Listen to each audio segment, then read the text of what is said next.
From the MAP, we have Ms. Yuni Marie J. Mata Perez. From the Trust Officers Association of the Philippines, we have Attorney Christian Alonzo Velasco, Maria Giselle Lee Beltran, and Attorney Eric Recalde. From the Philippine Insurers and Reinsurers Association, we have Mr. Michael Reliosa. From the Philippine Stock Exchange, we have Attorney Roel A. Refran and Attorney Veronica Del Rosario. From MaxiCare, we have Mr. Christian Argos. That would be all, Your Honor. Thank you, Comsec. And once again, thank you very much for joining us today. Today, we will be tackling House Bill number 9277. And the title of this measure is an act amending sections 22, 24, 25, 121, 127, 184, 185, and 190 of Republic Act number 8424, otherwise known as the Internal Revenue Code of 1997 as amended. Just as a background, I know that we have been talking about PIFITA for the last many months. In fact, we conducted several hearings, a lot of technical working groups, and then after that, we conducted what we call small group consultative sessions because PIFITA contains many different sectors, such as the banking sector, the insurance sector, equities and debt sector. So, in order to drill down on very specific details of the proposal, we conducted several what we call small group consultative meetings. But we also understand that the LEDAC, which is the Legislative Executive Development Advisory Council, released their new set of priority measures, which included what we now call as, or what we know as CEMEPA. The long title of that is Capital Markets Efficiency Promotions Act. And internally, we call this the small PIFITA. Basically, the direction of this measure is to promote the capital markets, to deepen the capital markets, to broaden the capital markets, and to promote the capital markets. And this is a new proposal that we received from the LEDAC. And that's why this is a carve out from the original PIFITA proposal. And I also consulted the Senate President Chis Escudero about these two proposals, because on hand, we have two proposals. The original PIFITA, which was transmitted to us November 15 of 2022, and then CEMEPA, which was transmitted to us March 6, 2024. So we have two proposals right now, and we understand that the LEDAC is endorsing CEMEPA instead of PIFITA. But we want to be guided by the Department of Finance, being the lead agency in these two measures. We want to get a clear signal from ASEC Adriano, who's representing Secretary Recto, because we all, as we all know, we all spend so much time discussing, debating, fighting, cursing, abhorring one another, in order to produce a very complete but obviously very productive measure that will help that will reform passive income and the financial intermediary sector. But we want to be guided from the Department of Finance as to this new track. And from what I understand from our counterpart in the lower house, headed by Congressman Joey, the reason why they carved out the capital markets is to deepen and broaden the capital markets. So we for the last month, we studied very carefully these two measures, and we feel that there is good wisdom in carving out capital markets, so we can drill down and discuss in depth the promotions of capital markets. And later on, we have some proposals that we want to propose to the body and get your opinion on this. But the most basic, I think, the most basic question that we need to ask is the DOF endorsing CEMEPA instead of PIFITA? No? And this is a basic question that we want to hear from the DOF, because I understand last week you had a session with STSRO and our team that then the position paper that you sent us still included all the items in PIFITA. No, so in other words, it's a divergence from the LEDAC proposal. So we again, I think first things first is to understand and to get a clear signal from the DOF. Is CEMEPA the new track right now? And if you ask me, kung ako tatanungin personally, I would prefer discussing CEMEPA in the next few months for two reasons. One, it's an easier bill to discuss because the components are only few and interrelated. And I think we can, having a smaller bill means that we can discuss in depth the components of that bill, and obviously we can drill down to a lot of the details and improve on the details. And second is we can pass easily a smaller bill compared to a bigger bill. No? A bigger bill normally takes months to pass, no? Because the senators will have a lot of concerns and a lot of clarificatory questions on a bigger bill. So, but then again, if we backtrack a bit, we've spent so much time on PIFITA, and I think we have already completed the discussion on that bill as well. No? But personally, I am, if you ask me, my option will be to discuss CEMEPA and to push forward with that, because I'm very optimistic. Even with the budget, we can optimistically approve CEMEPA or get CEMEPA approved before end of the year. Optimistically, because it's a smaller bill and easier to explain to the senators. So with that opening statement, I would like to hear from ASEC your comments. I think we have to settle first the basic question of which one to prioritize. Both bills were submitted to us already by Congress. In fact, this is the first time I'm encountered that two bills of almost similar nature were transmitted to the Senate. In effect, sinasabi ng Congress, bahala na yung Senado kung ano yung gusto nyo. No? So both bills are very important to the sector, and that's why I want to get an alignment with the UF first before we move forward. So ASEC, I think we should discuss that question first before we go into the details of CEMEPA. Thank you, Mr. Chair. Good morning, everyone. So the Department of Finance recognizes the intent of the proposed CEMEPA, but we are already pursuing similar objectives through the passive income and financial intermediary taxation, or PIFITA, or what we call now package for proposal. And we believe that PIFITA represents a more comprehensive and balanced approach to tax reform, as it addresses systemic issues, promote fairness, and ensure uniformity and fiscal sustainability while encouraging investment and economic growth. We also further note that the main items with regards to capital market promotion are also already in the PIFITA. In fact, in the DOF version of the package 4, we are okay now with reducing the stock transaction tax from 0.6 to 0.1%. So there's no more gradual decline. It will be one instant decline from 0.6 to 0.1. And also in package 4, we also have the reduction in the DST for the non-life insurance.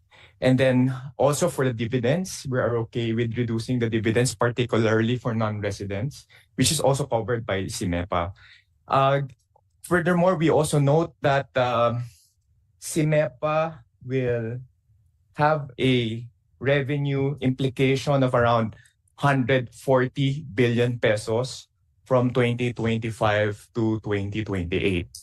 On the other hand, the DOF package for proposal will generate 10.8 billion pesos positive from 2025 to 2028. Given that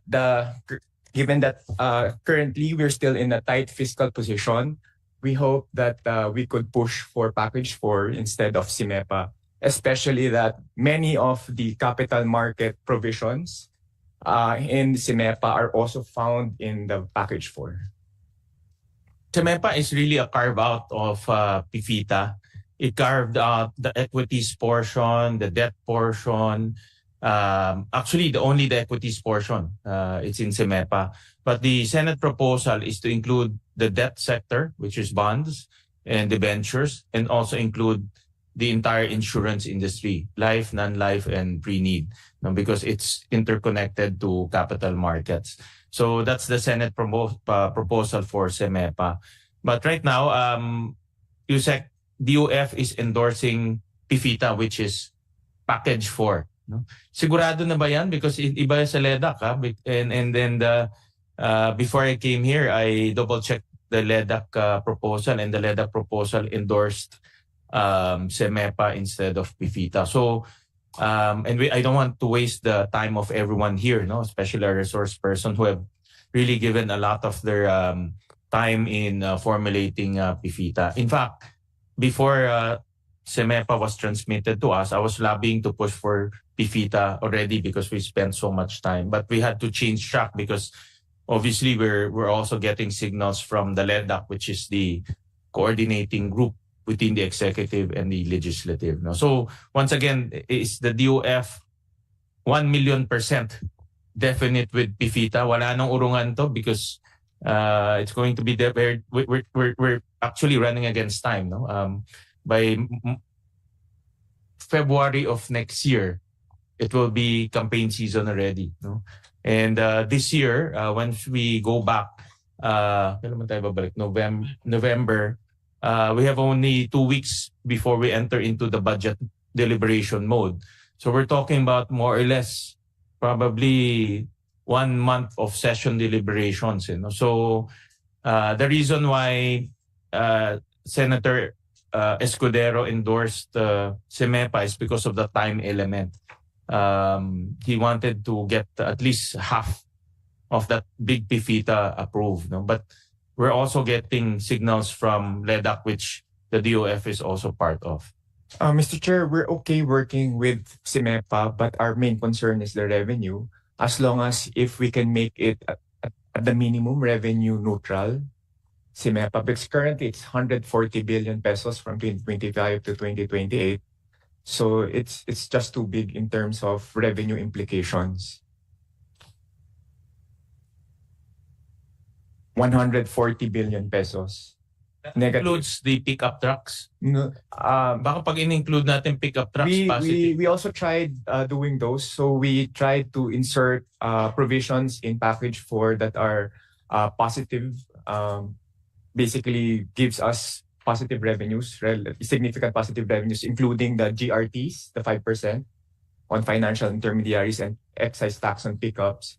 But it's still not enough to counter the revenue negative of SIMEPA.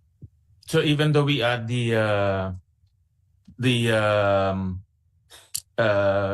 even though we include the pickup trucks or remove the exemption, it will not reach a positive revenue collection. Yes, Mr. Chair. For instance, the excise tax on pickups will only generate around 7.5 billion a year. So that's around 30 billion a year. But as I mentioned earlier, the negative implication of SIMEPA in terms of revenue is 140 billion. So we still have a 110 billion deficit, quote unquote. Now, if you add the financial intermediaries, that's around 9 billion every year.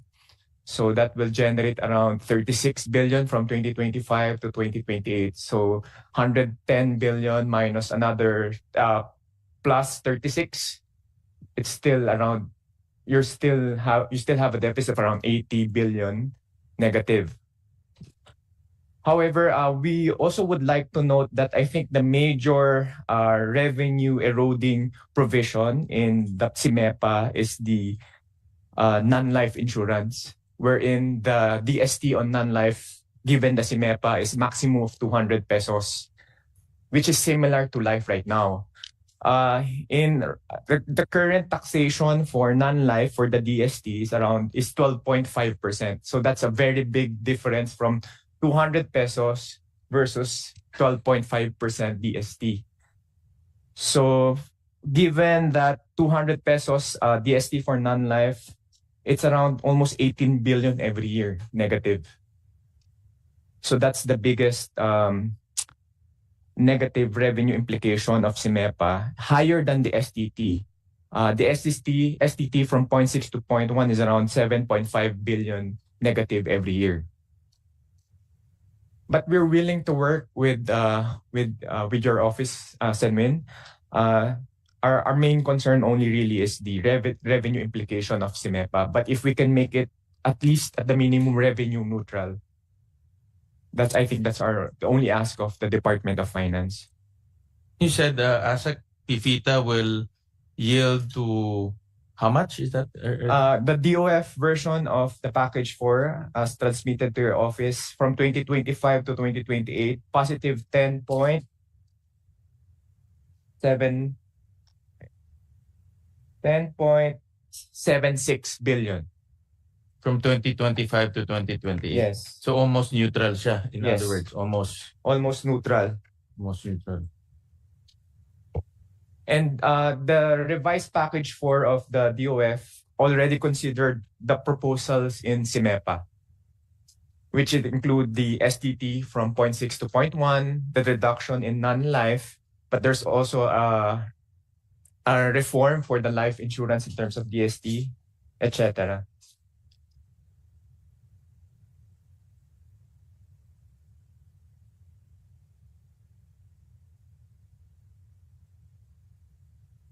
So we have here, Mr. Chair, the House Bill 4339, which is the package 4 or the PIFITA of the lower house. And then HB 9277, which is the SIMEPA. And then you have the DOF proposal, which is the revised package 4 of the Department of Finance. We also would like to note that in House Bill 9277, we haven't included the impact of the horse racing, because in the SIMEPA, there's also a proposal to decrease the DST on horse racing, July, if I'm not mistaken. Those are not yet included. So that 140 billion is the minimum, negative 140 billion.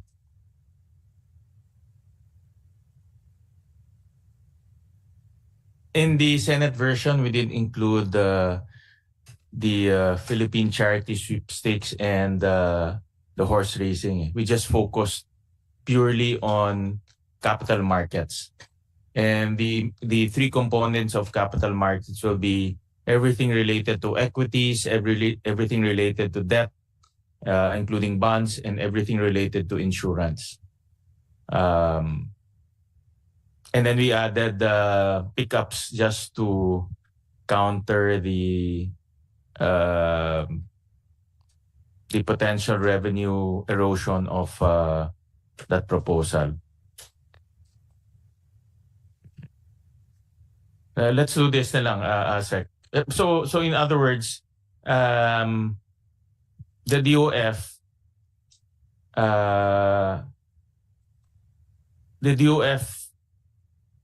is also amendable to SIMEPA as long as it's revenue positive or at least neutral. Yes, Mr. Chair. Okay. Then we need to find out we need to do some arrangement in the timing of the tweaking of the rates. I think it's a timing that's also important. Yes, Mr. Chair, but the rates that we submitted to your office is basically the refined package of the DOF. We haven't provided a counter proposal yet for SIMEPA. Let's do this for the discussion for today. We'll pursue House Bill number 9277. It's not written here, no? The short title of the short title is not written in the bill, but informally we call it CEMEPA, Capital Markets Efficiency Promotions Act. And the House version contains actually the reduction in stock transaction tax. It also contained reduction in the Philippine Charity Sweepstakes, DST, as well as horse racing. So that's the main components of this bill. But we can let's do this. Let's discuss CEMEPA for today's hearing, and then after that, I think it will be just a matter of coming up with rates that will not result to revenue erosion, or at least it will result to revenue neutral. And we'll discuss the timing of the rates and also the rates itself as we go along negotiating on the rates, because it's really a big negotiation as we finalize the bill. So we'll just talk about the concepts and the components of this bill, and then so that we will hear from a resource person what are the important components that we should include in order to broaden, to deepen, and to promote capital markets. I think the ultimate goal of House Bill number 9277 is to promote capital markets. So that's what we want to get the opinion of our resource persons today. And let's do that muna, Asek, and then later on, as we move along the bill, we'll discuss how to tweak the rates in order to reach the revenue neutral stage. Okay ba yan? Yes, Mr. Chair. Okay. All right. So with that, we'd like to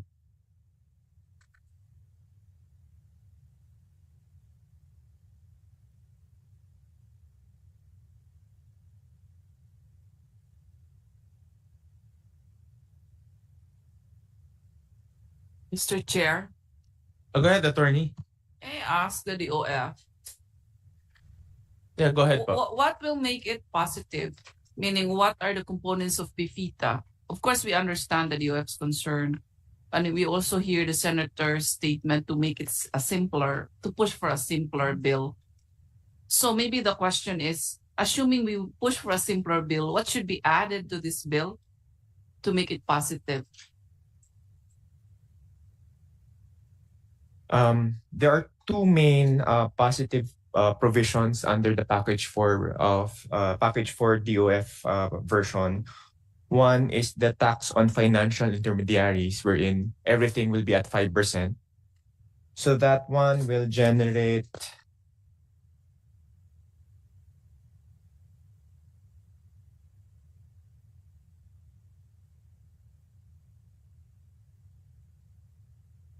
₱31.82 billion from 2025 to 2028.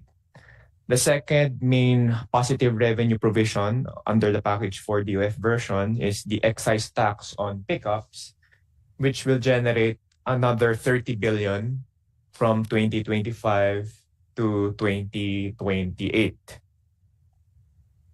Those are the two main ones. So those two will generate around 60 billion pesos from 2025 to 2028. Compare that to the negative 140 billion of CEMEPA. So we still have a balance of around 80 billion pesos negative, even with the addition of those two positive provisions under the DOF version of package 4. Can we have the table flashed again? Yes, The I table can, comparing the two bills. Mr. Chair, is it possible to present the presentation so we can have a... We'll do that. In fact, DOF made a presentation so that these are an offshoot of our long discussions on PIFITA, and they made some refinements and came back to us. So just to update everyone and to put everyone on the same page, will allow DOF to make their presentation and then later on focus on the revenue aspect. Thank you, Mr. Chair. Can we go to the first slide?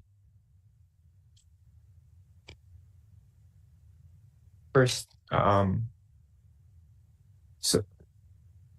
so similar as before, the goal of the package 4 is to make it simpler, fairer, more efficient, ensure progressivity, and again, last one is to ensure that it's revenue neutral. Next slide. So the following slides will provide a comparison of the House Bill 4339, which is the PIFITA version of the lower house, House Bill 9227, which is SIMEPA, and then the DOF proposal of package 4. So for the first item, which is interest income, the DOF proposal is everything at 20%. This is in comparison to our previous proposal, which is to reduce it to 15% gradually. So we're now adopting the House Bill 4339 version with regards to interest income. And as you can see there, we provided the revenue implication from 2025 to 2028 per each item. So for SIMEPA, for interest income, there's nothing for savings deposit, time deposits, FCDUs. Next slide, please. And so these are the other items for interest income. So all at 20%. Next slide. And then for royalties, DF proposal is same as tax code, so there will be no difference. This is a departure from the previous proposal of decreasing gradually the royalties from 20 to 15%. We also note that for SIMEPA, there's no provision on royalties. For prizes and other winnings, again, no decline, same as tax code. We retain what is written in the tax code. Next slide. This one is the one with SIMEPA provision, the PCSO winnings. So for under the DOF proposal, same as tax code. So I think 20% if greater than 10 pesos, 10,000 pesos yung winnings. Under the SIMEPA, reduction from 20 to 10% final tax on winnings above 10,000 pesos. So that will be around 6 billion pesos negative from 2025 to 2028. Now for the dividend income, SIMEPA, basically there's a reform there to decrease the dividend income for non-resident from 20 or 25 to 10%. The DOF proposal is 15% for non-resident, which is equivalent to international tax treaties at 15. So relatively minor revenue implication. Next slide. And then this one is a tax transaction tax. This is the provision with which is related to the capital market formation. So under the DOF revised proposal, we are okay now to reduce tax transaction tax from 0.6 to 0.1%. Before, we wanted a gradual decrease, but now we're gonna propose one big time decline from 0.6 to 0.1%. And we note that the revenue implication of this from 2025 to 2028 is around negative 30 billion. So it's already similar to the SIMEPA proposal. Next slide. This one are the tax on financial intermediaries. This is the making it all to 5%. Currently, it's 1, 3, or 5. So given this proposal, this is the one I mentioned earlier, one of the biggest positive gains under the package 4 of the UF proposal, which will generate 31.82 billion pesos. We note that in SIMEPA, there's no such provision. They only have a removal of derivatives from the coverage of the 7% GRT, which is a minor decline of around 0.06 billion pesos from 2025 to 2028. Next slide. So we also have here for the HMOs, instead of VAT, under the DOF proposal, it's a 2% premium tax. Okay. Next slide. And then this is the excise tax on pickups. Again, under the SIMEPA, there's no such provision, equivalent provision. This will generate around 30 billion from 2025 to 2028. Again, one of the biggest positive revenues under the DOF package for proposal.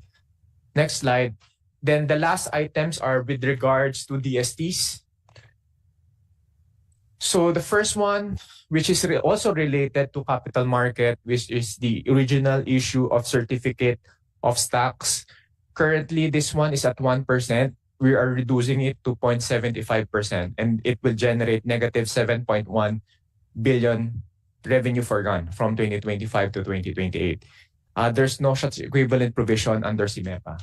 So ito Mr. Chair, isa pa sa mga related to capital market. And then the others, almost the same. It's just in ad valorem. Next slide.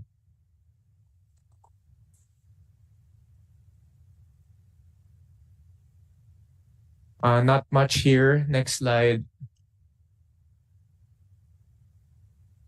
So we remove all bills of exchange or draft.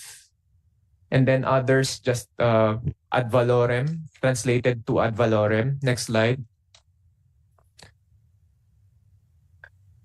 For the life insurance under the DOF package 4, so those that are pre-need will pay the same DST as life insurance.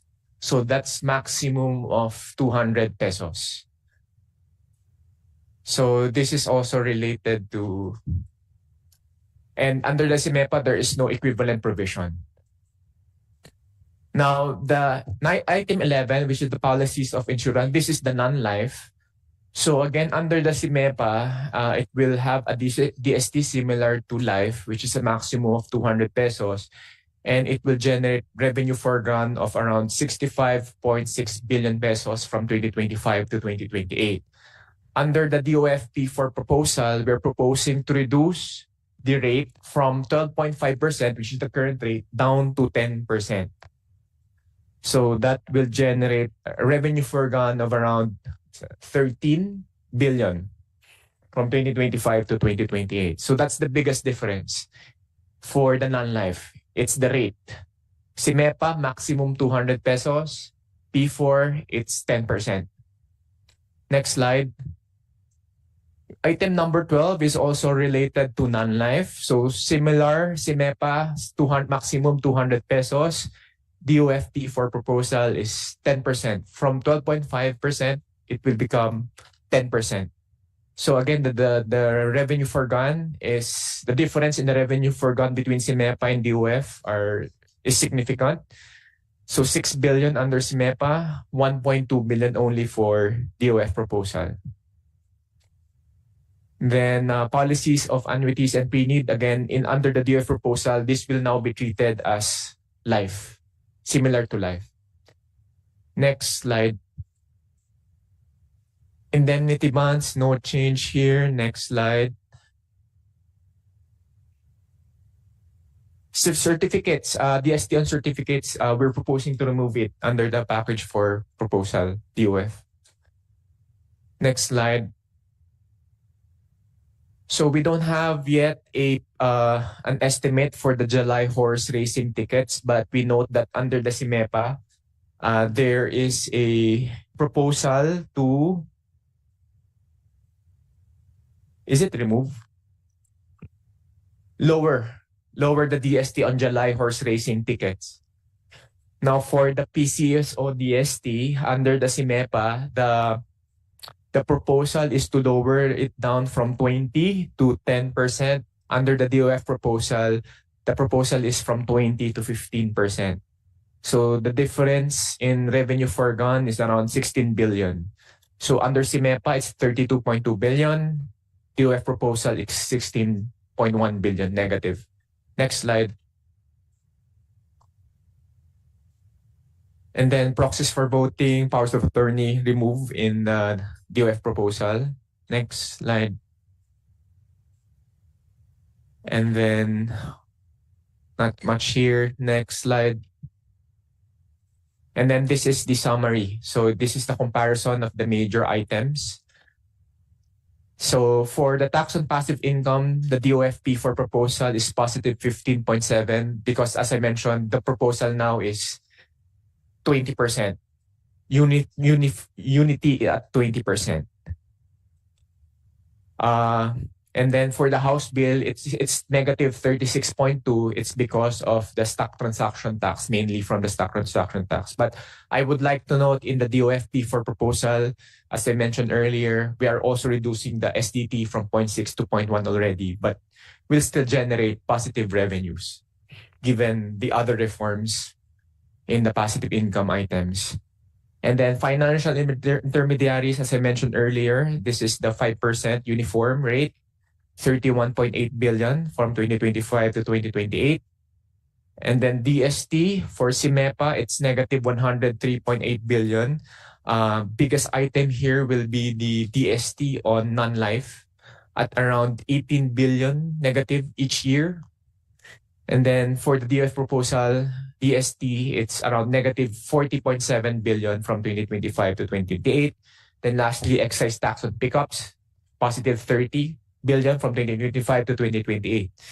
Given this, as you can see, the total of CIMEPA is again negative 140.1 billion from 2025 to 2028. For the DOFP for proposal, it's positive 10.76 billion pesos.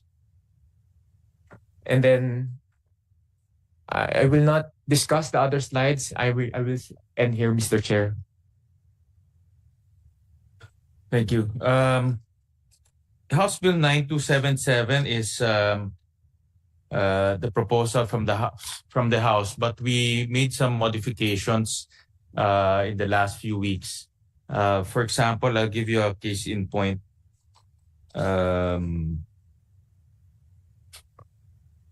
Can you flash on the slide, Comsec, yung PCSO Lotto? Kasi in the House, they included PCSO Lotto, which is about negative 32. Saan yan? Next one pa.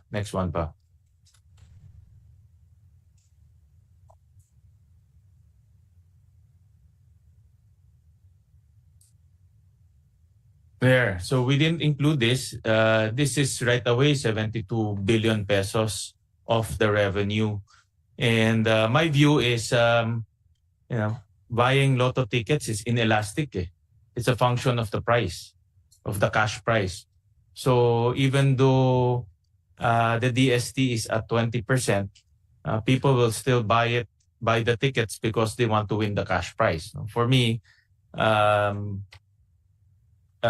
buying lotto tickets is inelastic, in a function of the price. So i-add back mo na kaagad in 32. And in the Senate version, we also added the pickups. And pickups is about, can you go to the slide on pickups? It's about 30 billion.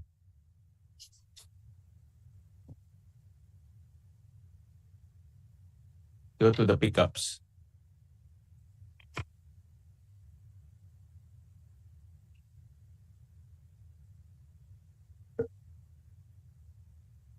Yan, it's already 30 billion. Go back. So 30 billion na siya. So sa Senate version, you will now gain 62 billion. Correct? So if kung hinahabol natin is 140, 62 is already add back. So 78 billion na lang. So sa Senate version, nakakahabol tayo. Asek, diba? So maghanap pa tayo dito ng konti, makakahabol pa tayo, baka mag-revenue neutral na ito. So that's why we along the way we were studying what we can include so that the goal is just to be revenue neutral, but the double goal is revenue neutral and promote capital markets. That is the goal, no? So that's why we're modifying the rates along the way. But just to share to the body that in the Senate version we can already remove 62 billion from the 142 billion revenue negative. No? Attorney Meneses?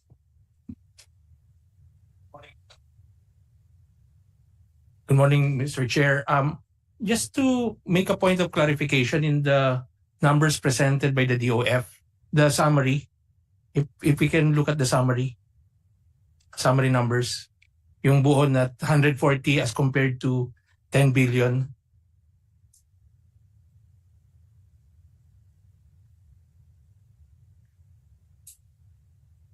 Yeah, the comparative table. Yung The very last table, ano? yung first Comsec. table, yung comparative lang, yung summary lang.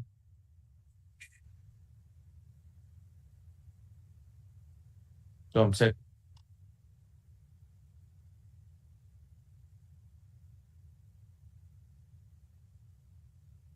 Go to that slide. Yan. Yeah. Kasi we noticed that there's a difference in the tax impact under HB 9277 for the STT. Yan, di ba? Tax on DST. Tax on tax on financial intermediaries, DST, of 103 billion, but in the DOF proposal, it's just 40 billion negative. What's the difference, sir, ASEC, about the two numbers? Why is it that in the DOF proposal is just negative 40.75 billion and in the HB 9277 it's 103 billion? Kasi yun yung pinakamalaki na impact. Thank you for that question. So, number one difference is yung policies on non-life, basically DST, particularly policies of insurance upon property, which is Section 184 of the tax code. Under the CIMEPA, the proposal is depending on the amount of insurance, exempt, not exceeding 100,000, and then if exceeding 1 million, maximum 200 pesos, similar to the DST taxation of life. So technically, a maximum DST for non-life will now be 200 pesos compared to the current rate, which is 12.5%. The proposal of DOF in general for non-life insurance DST is to reduce from 12.5% to 10%. So the difference in that revenue forgone, for instance, for Section 184, under CIMEPA, it's 65.6 billion pesos negative.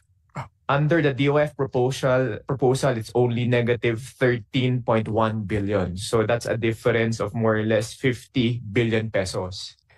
And then for Section 185, which is fidelity bonds and other insurance policies, which is also a non-life DST, again, maximum 200 pesos under CIMEPA.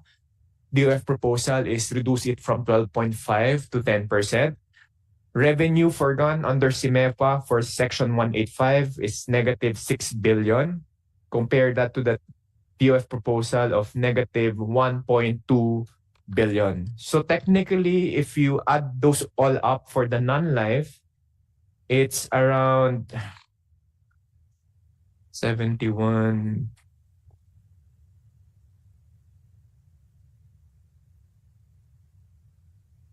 It's around 57 billion pesos difference in revenue forgone for CIMEPA and DOF package for non-life DST. So that can almost explain that whole difference of 103 and 40 billion difference. And then the other difference is the PCSO DST. Again, under the package for proposal of the DOF, it's a compromise for in consideration of CIMEPA. So our proposal is to decrease DST from 20 to 15% for PCSO lotto tickets. That's negative 16 billion. For CIMEPA, the proposal is from 20 to 10%. That's negative 32.2 billion. So a difference of around 16 billion pesos. So those two items can explain majority of the difference of the DST under CIMEPA and the DOF proposal. It's basically 57 from the non-life plus another 16 from PCSO. That's already 73 billion difference. Yung PCSO kasi, ASEC is one pocket to the other pocket to be honest. Diba? The DST goes to government as well. So I think for our purpose, in my opinion, since government will both whether PCSO or DOF or BIR, it's government that will gain from the existing rates. So that's why we didn't include PCSO, because in our view it's the same pocket anyways. We understand, Mr. Chair, but again, the consideration here for the DOF is in consideration of the CIMEPA. It's a compromise. I get your Mr. Chair, one more point that I forgot to make, that under the package for proposal of the DOF, we still include the automatic exchange of information provision. And in ni Attorney Nina, that's her baby.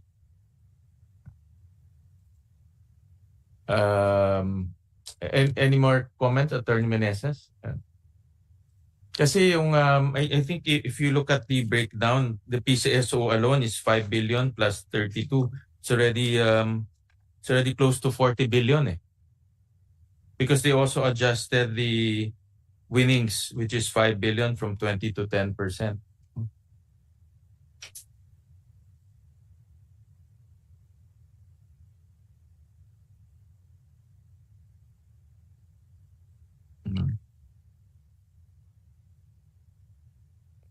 And then, Mr. Chair, maybe if I think someone will ask later, can we go back to the previous slide?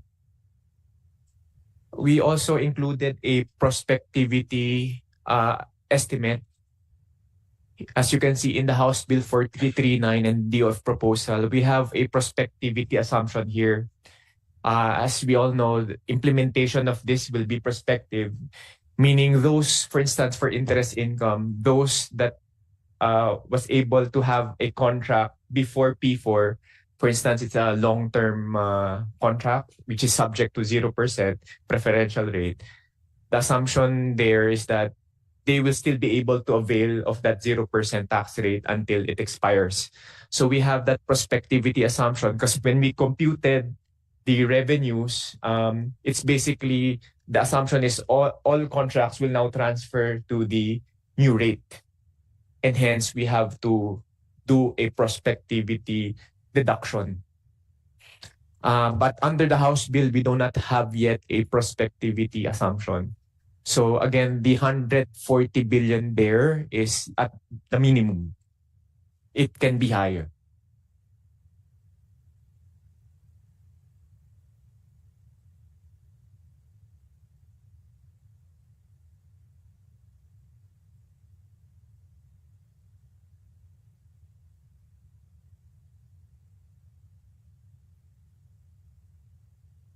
Let's do this, Asek, since we're discussing CEMEPA today, and we still have the LEDAC list of bills that included CEMEPA, so that we can have this discussion on CEMEPA. Let's talk about it today, so that we can hear from our source persons their opinion on CEMEPA, and then later on after the hearing, we will have to work or tweak the components of CEMEPA so that we will reach that negative or that revenue neutral state, and then at the same time promote capital markets. And I do agree. And I'll show later on, there's so many literatures already saying that a deep and vibrant capital markets lead to economic growth, and capital available to corporations will be reinvested to contribute to productive means and also contribute to our economic growth. So we support that concept, and today we'll talk about CEMEPA, and then we'll also ask our source person some of the concepts that we included in the bill, and then we want to hear their opinion on those concepts. All right. So, Asek, do you have any particular comments on CEMEPA alone, aside from what we have discussed on the revenue potential? Mr. Chair, I don't have anything to add. But again, we just would like to note that most of the provision with regards to capital market formation in the CIMEPA are also included in the package 4. Understand that. It's just a matter of I guess a matter of on which one can we get approved as quick as possible, considering that we have only a few days left before the 19th Congress end. We have the campaign period to contend with. We also have the budget deliberation to contend with. All in all, that will take from now on till May. If you include the campaign period and budget deliberation, that's already 4 months to 5 months off the calendar. No, so we have to be realistic on how to approach this. But we're not removing PIFITA. We'll consult later on with our leaders, just to put everything. That's to put everyone on the same page on CIMEPA, and we want to get their opinion. We'll discuss that today, so that we'll get their comments. All right. So with that in mind, we'll ask our resource persons their opinion on the bill. And I understand that you have been furnished with House Bill number 9277. Again, the direction of this is to develop our capital markets and to promote our capital markets. We'll start off with PSE, Philippine Stock Exchange, because in the bill, there's a recommendation to lower down stock transaction tax. And we want to hear your opinion on that. And what else can we include in the bill in order to promote the capital markets in the Philippines? So we'll call on Attorney Refran of the PSE. Yeah. Good morning, Mr. Chair, members of the committee, as well as the resource persons. Mr. Chair, at the onset, maybe I'll just also share our views. When you say capital markets, it actually has different pillars. No? And particular to the CIMEPA, it touches on the secondary market. Because when you look at any capital market transactions, theoretically, technically, globally, a fundraising exercise. So now you deal with the primary fundraising component, which under our current tax laws has actually already been reduced. We removed the IPO tax. Primary issuance, I think from what DOF mentioned, will also hopefully go down from 1% to 75 basis points. So that's on the primary market side. But I think what CIMEPA primarily deals with when you look at competitiveness, efficiency, is on the secondary market side. And I would like to share with the committee, when you look at the secondary markets, on a good day, we have around $100 million by way of value traded or value created in our market on a daily basis. And this is in the equities market, Mr. Chair. If you go to the bond markets, theoretically, Mr. Chair, as well as in practice, bond instruments are not actively traded. Corporate bond, except for government securities, especially when the yield curve shifts, as we saw 3 weeks ago with a 50 basis points shift. The yield curve in the Philippines from 6% for 10 years went all the way down to 5.6%. And we see that to be moving with volatility and all in the bond market. So that's an occasion for holders of government securities, primarily institutionals, to actually see whether they would want to refinance and see if there are takers in the bond markets. But essentially, that's an over-the-counter transaction, although there is a bond market for that. If you pour through the discussions in CIMEPA, Mr. Chair, it's really incentivizing the participants globally, as well as the local participants, to consider investing in the stock market. And this paves for the way for the churn or the domestic activity, because right now, compared to Vietnam, for example, Vietnam's doing around 800 million to around $1 billion a day, Mr. Chair. That's one day. And Vietnam, in terms of the listed universe, primarily an SOE, state-owned enterprises market. So if you look at the dynamics of the Philippines and Vietnam, and I didn't think I would compare the Philippines to Vietnam back 10, 20 years ago, but we're here. Although we are now sovereign grade rating beginning 2013, 2014, for that 11 to 12-year period, we have not seen the influx of investments abroad, primarily because of the high friction cost when it comes to the secondary market, Mr. Chair. So I go back to what I said earlier. When you look at capital markets, it's one thing to get them to come in. It's another to get them also to invest more because they know when they come in, they can exit at a good multiple.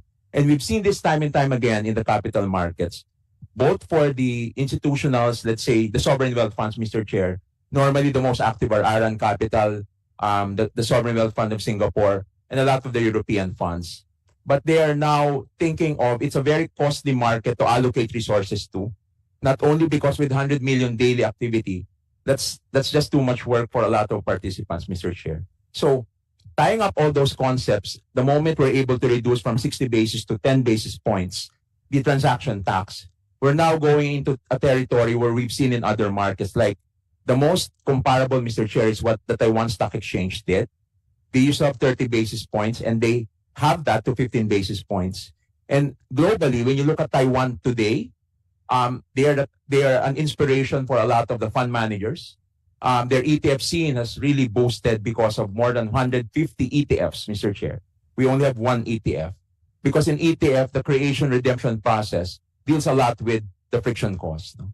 And it's not just the primary, but also the market making activities, which partakes of a secondary market, Mr. Chair. So in the case of Taiwan, their multiplier in terms of average daily volume increased by 3.3% over a 5-year period. Of course, it's not immediate, but over a 5-year period, Mr. Chair, the revenue losses they were able to recoup primarily because not only did their market value increase, but the attention that they got from the foreign, but more especially the domestic. Out of the 22 million Taiwanese population, Mr. Chair, more than half are actually investing now.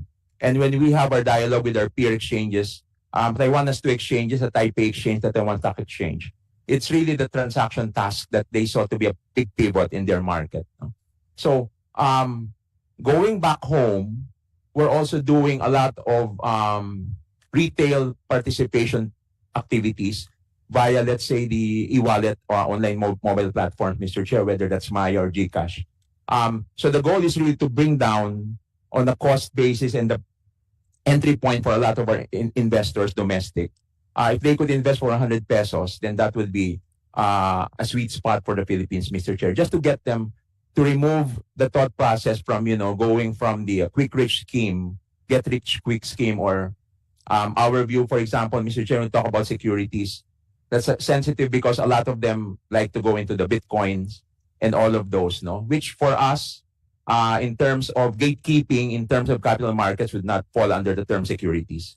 So, Mr. Chair, when you look at capital market efficiency, there's a lot of moving parts, but CIMEPA addresses a very salient and a very clear impediment for development, which is the tax on the secondary market. At 60 basis point, nowhere else in the world do we have a 60 basis point presumed gain because it's a transaction tax on secondary market activity. And I think when you look at the overall development of the capital markets today, as we are working with our regulator, the Securities and Exchange Commission, to develop a derivatives market, Mr. Chair, these are the more important components of a capital market activity for the foreign and the domestic to participate. If they don't want the cash market, which is the bonds or the equities, they have an option to go into the futures contract. They have an option. At the very least, either they want to go long or whatever trading strategy in the futures. And that brings down the friction, the entry points, Mr. Chair. So we are very hopeful that when you look at CIMEPA, we see it for what it is. It's a capital market efficiency activity.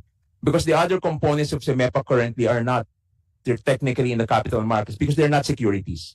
Capital markets, Mr. Chair, fundraising, and the secondary activity dealing with securities under the Public Act 8799 or the Securities Regulation Code.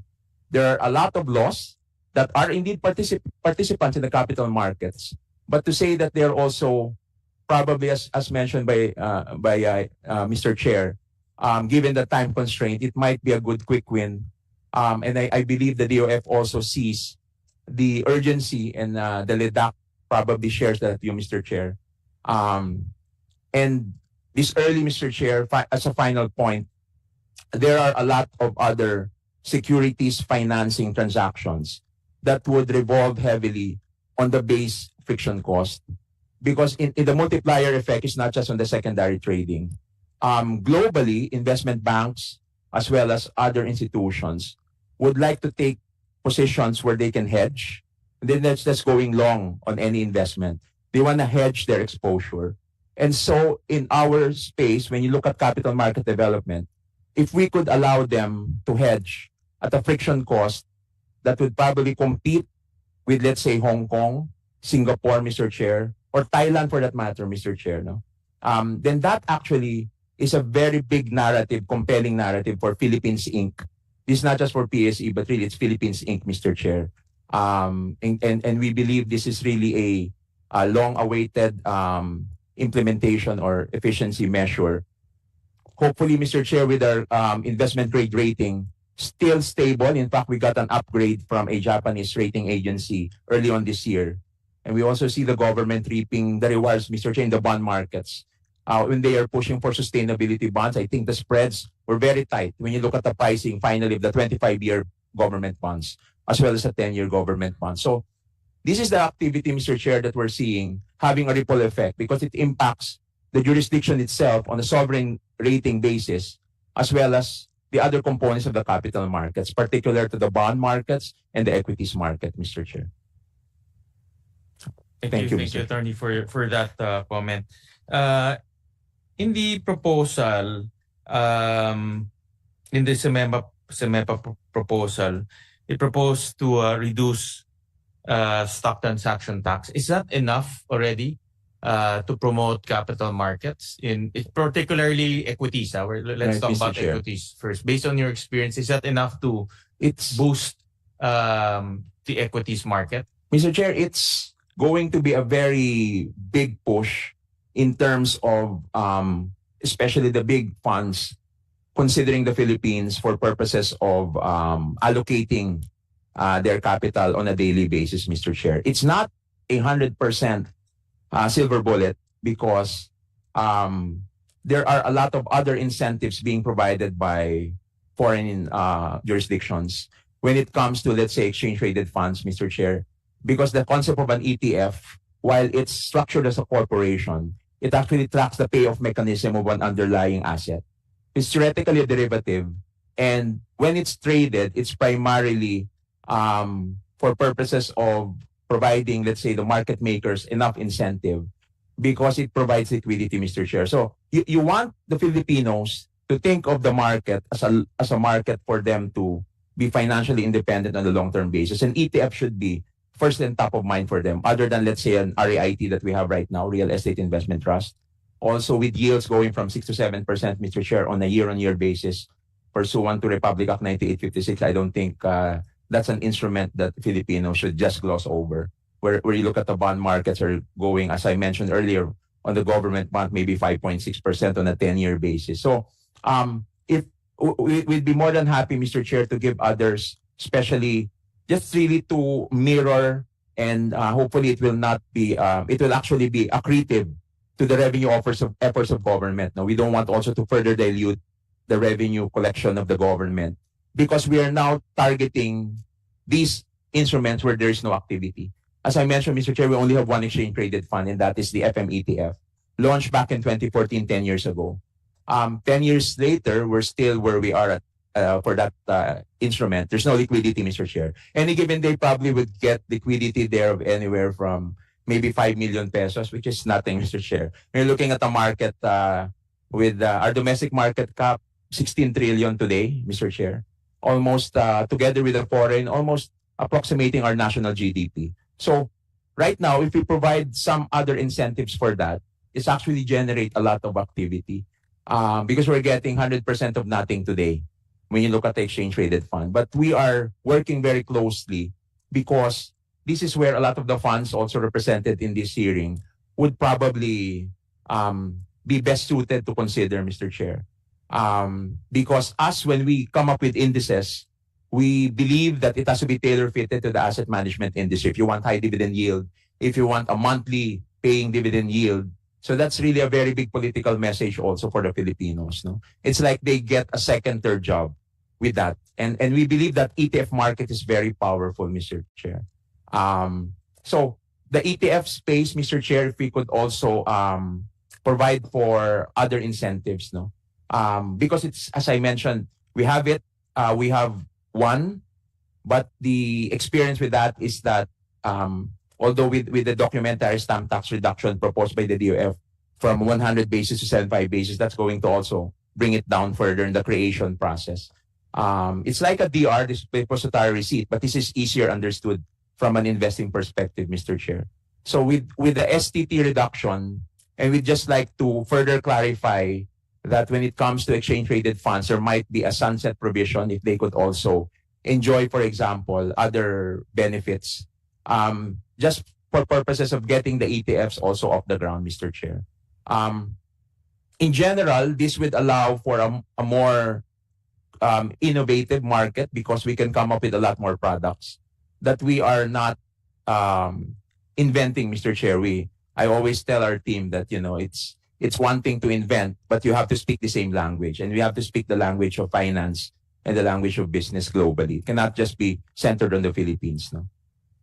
Because in the end, Mr. Chair, we're competing against other markets, and as volatile as markets are now, if we see our market at 7,450 today, with a blink of an eye, it can go all the way back to where it was, you know, very low levels, Mr. Chair. So I think we're always 2-3 steps behind, and we really feel the urgency. So our appeal is if we could actually unbundle to the extent that really the capital market securities also get that boost, hopefully sooner, Mr. Chair.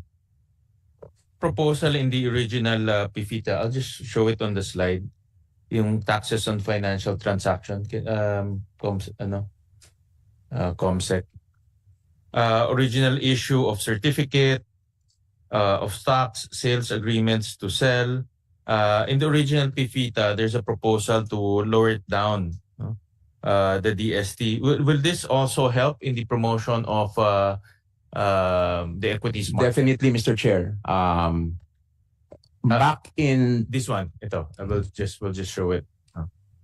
And we've seen that, Mr. Chair, when the original issue of DST was halved from 2 pesos to 1 peso for every 200 par. Except that over time that has been restored. So it's now at a level where it was actually double from where it was, which was for the primary issuance, 2 pesos for every 200.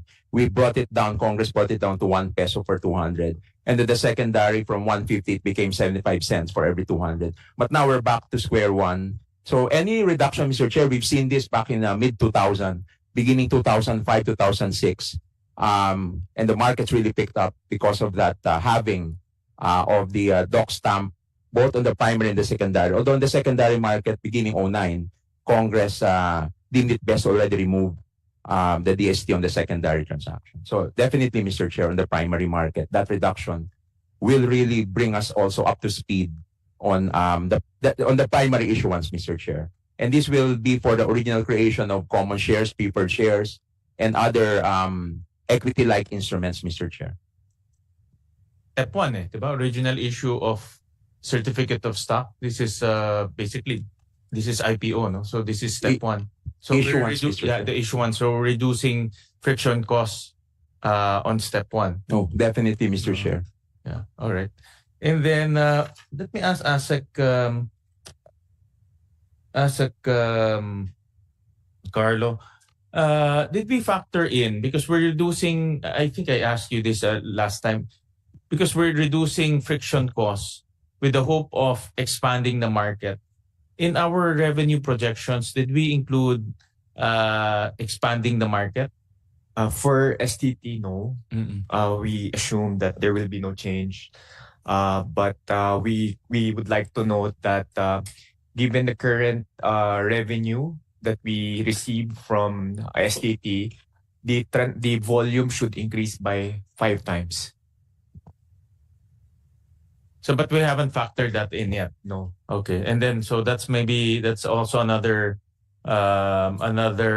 aspect that we can look at, because by reducing it, the hope there, and there's already literature, diba, attorney? There's already literature. If we benchmark it to Taiwan, the growth is about 3% per annum. They have seen a 5-year growth rate of more than 6.33%, roughly 6. But the levels at which they are now is still bigger at around more than 3 times compared to prior to. So the 600% increases on the daily volume traded, Mr. Chair, over a 5-year period. And then if you look at their market cap, they've increased by more than 300%. On a totality basis, Mr. Chair. But the churn there is that average daily volume because that's where government collects. SCT is collected at source, Mr. Chair. There are collecting agents embedded based on the BRRR so that, the investors actually don't have to anymore worry themselves with that. Earlier also that the Taiwan experience is they reduce stock transaction tax, but because of the increase in volume, they managed to recover it in a short period of time in terms of absolute collections. No? That's correct, Mr. Chair, because any market that you talk to right now and you look at, let's say, Taiwan as an asset management company or the regional brokers, for example, not necessarily the domestic brokers. Regional brokers favor Taiwan right now because of a lot of the ETFs that have been born out of the reduction from 30 basis to 15 basis of their transaction tax, Mr. Chair. Vietnam right now offers a 10 basis point transaction tax. We are the highest at 60 basis point. The other ASEAN markets, Mr. Chair, let's just focus on the six countries in ASEAN: Singapore, Malaysia, Thailand, Vietnam, Indonesia, and the Philippines. Very few. As in fact, only Indonesian Stock Exchange, the Philippine Stock Exchange, and Vietnam would have transaction taxes. So if we could at least bring it down immediately to the level of Vietnam, we pray also that when you look at the multiples in Vietnam, Mr. Chair, we could do 600 million a day, if not a billion a day. Wow, that's really going to open up our country to a lot of, especially in the MSI's Emerging Markets Index, Mr. Chair. The Philippines account for roughly 0.07%. That's very negligible when you look at the other ASEAN countries. And the moment you're in that MSCI EMI index, that's actually the best news for any listed company in the Philippines because it attracts a lot of the passive funds globally. And a lot of the funds right now are more on the passive funds rather than actively traded funds, save for the private equity, the hedge funds. So because you can't beat the market, that's something that a lot of investors also already appreciate. So if we could get into that narrative, Mr. Chair, and anytime JP Morgan was here 2-3 weeks ago, and we were discussing with them how we could probably more improve the standing of the Philippine market, both on the bond market and the equities market. And the SCT is always a point of concern for them, Mr. Chair, because it's really just an expensive market for us right now. And we can turn that around the same way we're seeing probably other countries were very quick on the draw when it came to being more competitive on the friction cost, Mr. Chair. Thank you, Attorney. I'll jump to a related topic. The role of insurance companies. What is your view on the role of insurance companies to the equities market and your experience in that respect? So, Mr. Chair, insurance companies are big institutional investors with ultra long-term investment horizons. And we see them participate like the same way pension funds do. Although pension funds right now do a reallocation when it comes to the equities market.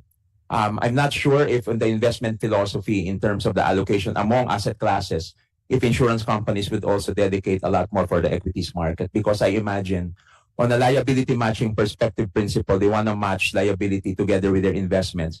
So this is going to favor heavily on the fixed income markets. Although there might be money left on the table because the returns are being given, especially where yields are going down the bond markets in the equities market. But volatility aside, Mr. Chair, we feel that insurance companies are very active in it comes to fundraising, which is the primary market in terms of the IPO, primarily through also their asset management companies. They do have their own asset management companies for the mutual funds and the UITFs.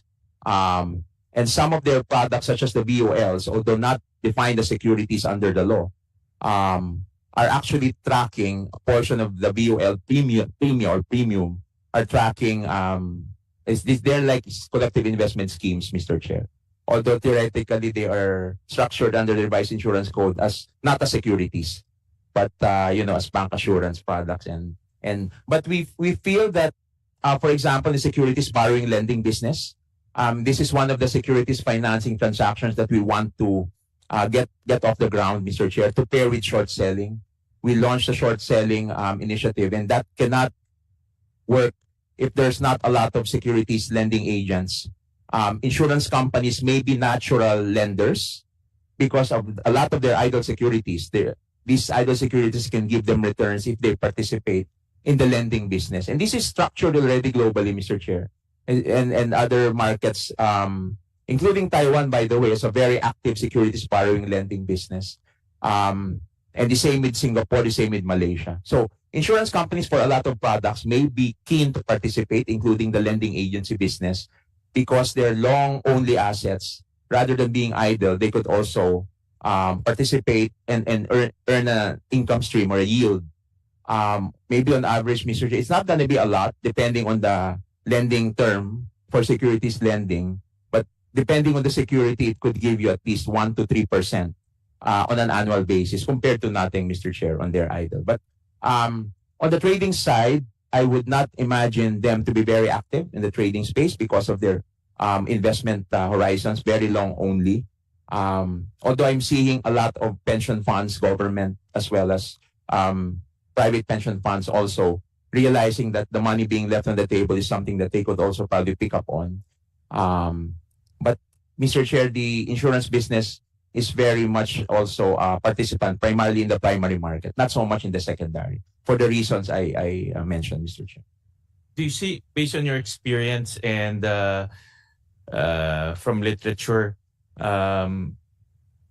if we promote the insurance market, meaning improve the penetration rates, get more people to buy insurance and therefore pay premiums, and from what we see in the literature, those premiums end up in the equities market as well as the debt market and other asset classes. But definitely some portion of that will end up in the equities market. Is that the same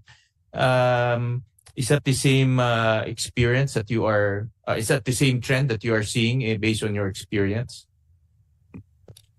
We have not seen in other markets, Mr. Chair, let's say the situation where we are in right now. But with an increase in the investable funds, the dry powder of these insurance companies would definitely increase. Except that in terms of their investment philosophy, they're being ultra long-term, Mr. Chair. The safest haven assets would probably be on the fixed income space because you don't lose the principal. And depending on the security, maybe the government security or even the highly rated corporate notes would probably be their investment of choice, Mr. Chair. But we do have also REITs that are actually not just on paper, but in reality by law, they're actually bond-like, Mr. Chair, because while there is no assurance that you will get back your principal, there is a guaranteed by law requirement for the yields, because we will delist them if they do not give dividends on a yearly basis. And the beauty for an REIT is they get deductibility for dividends paid, which is not in any other company under our tax laws, Mr. Chair. Only REITs get a deduction for actual dividends declared. So in exchange for their commitment by law, mandated by law, to declare dividends, which is bond-like in essence. So you get 6-7%. Some REITs even return 8-9%, depending on the market price, Mr. Chair.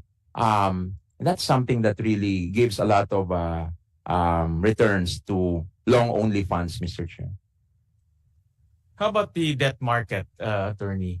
I know that the Philippines is still not as vibrant in terms of debt and fixed income, but that also forms part of capital markets. Definitely, Mr. Chair. And what's your view on promoting the debt markets in our country? What reforms do we need to undertake in order to the same thing, to deepen it, to broaden it, make it accessible to even ordinary Filipinos? No, Mr. Chair, when you look at our debt markets, primarily it is a market where for the retail participants, they only get to participate primarily through the asset management companies or the trust companies, simply because the very nature of a debt market of a bond instrument rather is that you buy and hold that instrument. And anytime you want to refinance that because of changes in the yield curve, the normal practice is that I will offer you a replacement. And this happens when a corporation redeems or calls an on-the-run bond instrument. Let's say on the third, fifth year, normally there's a redemption clause. And we buy that back because it's now so expensive for them to continue to pay the interest throughout the term of the loan. Normally there will be another instrument that existing investors can put their money in. So it's really buy and hold. For a lot of the individuals, the Filipinos, they do participate in the bond markets indirectly through, let's say, the mutual funds, whether it's a balance fund or it's a dividend yield fund. But we feel that the digitalization of markets could also allow Filipinos on the secondary markets, which is still a test case, Mr. Chair, because bond markets generally are not very liquid. Only the government securities market, you'd see a lot of liquidity. But because of the tenors and because of the on-the-run securities, but for the corporate notes, it's really buy and hold, unless there's really a major refinancing issue, Mr. Chair. So with the digitalization efforts of a lot of stakeholders for the bond markets and the equities market, that would also probably give them an opportunity to, especially for corporate note issuance on a primary basis. This is like the IPO, but in the bond markets. And this is where we're seeing record highs in the bond market today because of the volatility of the interest rate. They could participate there, Mr. Chair, again, through their brokers. And if that could also be like what we do in the exchange, we allow them to participate online via a mobile app so that they don't fall in line anymore. And they feel that they're also able to participate in these good offerings, Mr. Chair. So bond markets are a much bigger market compared to the equities market. On the secondary basis trading, however, they are not actively traded. But I guess, Mr. Chair, to your point, participation there is when you see them to also be more aware of what it represents compared to, let's say, a preferred share. Because sometimes when you go around, preferred shares are being sold to retail investors. They see the word preferred, but they think of yields, which is theoretically not correct, Mr. Chair, because prefers, although there's a component for dividend, that's not guaranteed. Unlike in the bond markets, come hell or high water, that instrument will pay dividend, will pay coupon. So I guess it's the awareness part. The literacy would also hopefully pick up, Mr. Chair, with the efficiency measures that Congress is now and the Senate would now be tackling, Mr. Chair.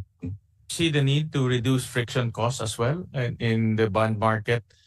Do you see the need to so that people can participate, people will be enticed to participate? Do you see the need to reduce friction costs in that market? Thank you, Mr. Chair. I believe that any reduction in the friction cost, especially for the bond markets and the equities market, would have a multiplier effect, as we have seen in other cases where in the Philippines we did provide for certain incentives for capital market products, Mr. Chair. So that's really the same scenario for the bond markets, because the thought process and the effort required for a lot of the hedge funds who are now very active in ASEAN, Mr. Chair, would also be the same thought process when they look at asset allocation across alternatives within a jurisdiction and across a region and even globally, Mr. Chair. So the same considerations, risk-reward profile, Mr. Chair, of a particular jurisdiction as well as particular security would be considered. So the payoffs would always be offset against the cost to invest, as well as the ease in which I can exit the liquidity, Mr. Chair, which is not just a function of volume, but a function of time. If you are liquid today, but I need to exit yesterday, you're not liquid. Liquidity is a function of two types, Mr. Chair. Time, how fast can I exit, can the market absorb? So the absorptive capacity of the market is what we're also growing, both in the bond market and the equities market, Mr. Chair. Thank you for that, Attorney.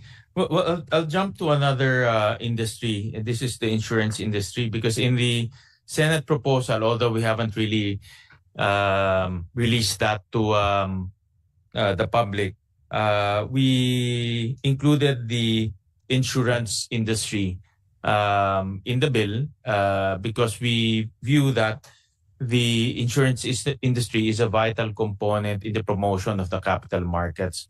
In concept, the premiums that are being collected obviously will be invested in different asset classes depending on the need of the insurance company.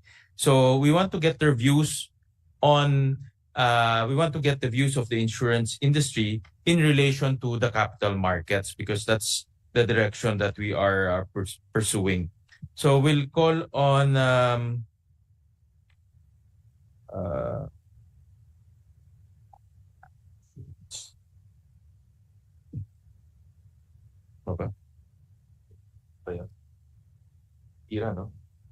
we'll call on Mr. Michael Relosa of PIRA.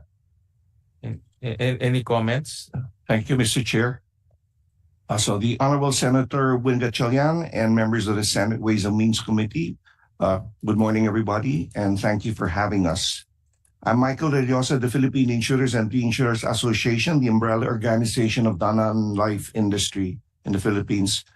I wish to advise that we have submitted a position paper to the Secretariat, and summarizing that paper, we wish to manifest our full support for House Bill 9277, as it will, if passed, play a crucial role in the continued enhancement of our nation's tax system, aiming for fairness, efficiency, and simplicity. We wish also to highlight our support for the salient portions which impact on the insurance industry, particularly the provisions under Sections 184 and 185, which align the documentary stamps on insurance policies on property and fidelity bonds and other insurance policies, aligning it with that of the life insurance industry. But adding to what I already mentioned, and after hearing the DOF's proposal and arguments, which we fully understand, we wish to raise the fact that the less than 2% penetration rate of the insurance industry in the Philippines is the lowest amongst our ASEAN neighbors and the world. We have been supporting the government's call to narrow the protection gap and increase insurance penetration, but the biggest roadblock that we face is the tax on insurance products, specifically non-life, which disincentivizes the public from purchasing insurance. Other countries incentivize people to protect themselves, while in the Philippines, in effect, we disincentivize our people from insuring themselves. And this is very important given the fact that the Philippines, for the third straight year, has been identified as the most vulnerable nation to natural catastrophe events, which everyone is aware is increasing in number and ferocity given climate change. The industry needs guidance and a clear signal of where we would really want to be. We do, however, support the House bill in question. Thank you, sir. When you say cost, Mr. Michael, you're pertaining to the DSTs. We refer to the whole tax, sir, but the DST plays a big role, of course. Okay. And right now, the regime of the non-life insurance companies are 12%. No? They're being charged VAT, and then there's also DST. Yes, sir. And there are other taxes. For property, it would be a total of about 27.5%. What are the other taxes? You have local government tax, you have fire yeah. service tax, etc. Okay. All adds up. And then which is the biggest component among the 25%? Well, it would be the documentary stamps for one.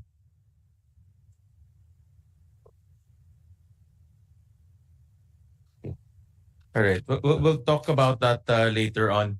And then I was asking Attorney Refran about the role of the insurance sector to the capital markets. Can you share us your thoughts on that aspect? I fully agree with Attorney Refran. I would confirm that.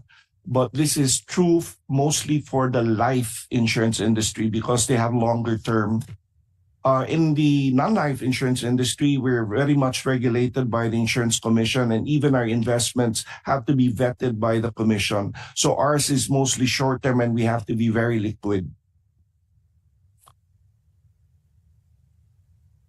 Normally, where do you Government invest? securities, Normally, more government often than not, securities. yes, sir. Okay. And how many % of your portfolio is under government securities? Well, it really depends on the individual insurance company. But to hazard a guess, it would be a majority, sir. Maybe 90. 70, 80%. 70-80% government securities.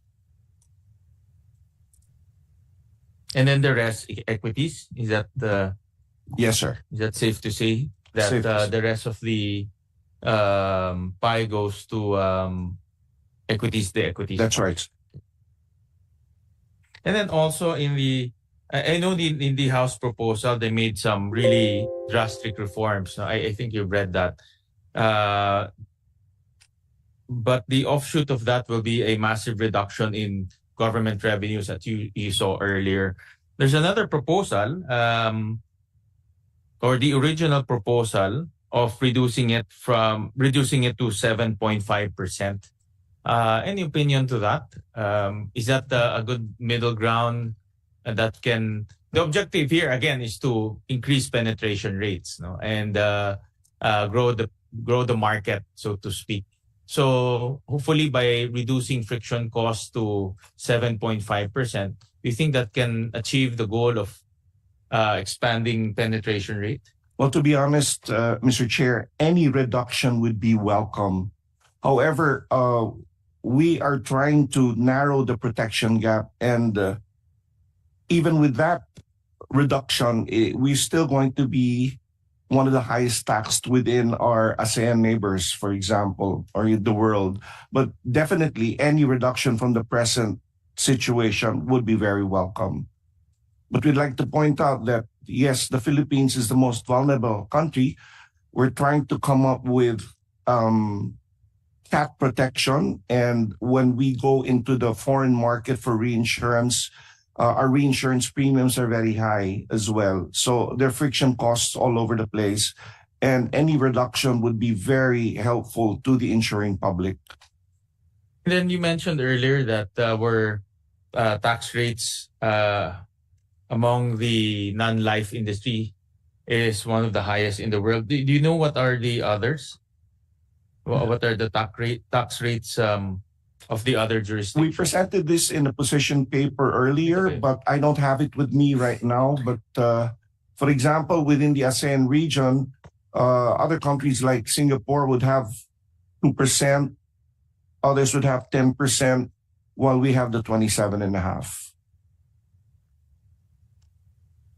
But I can come up with I can supplement our position paper with a comparison.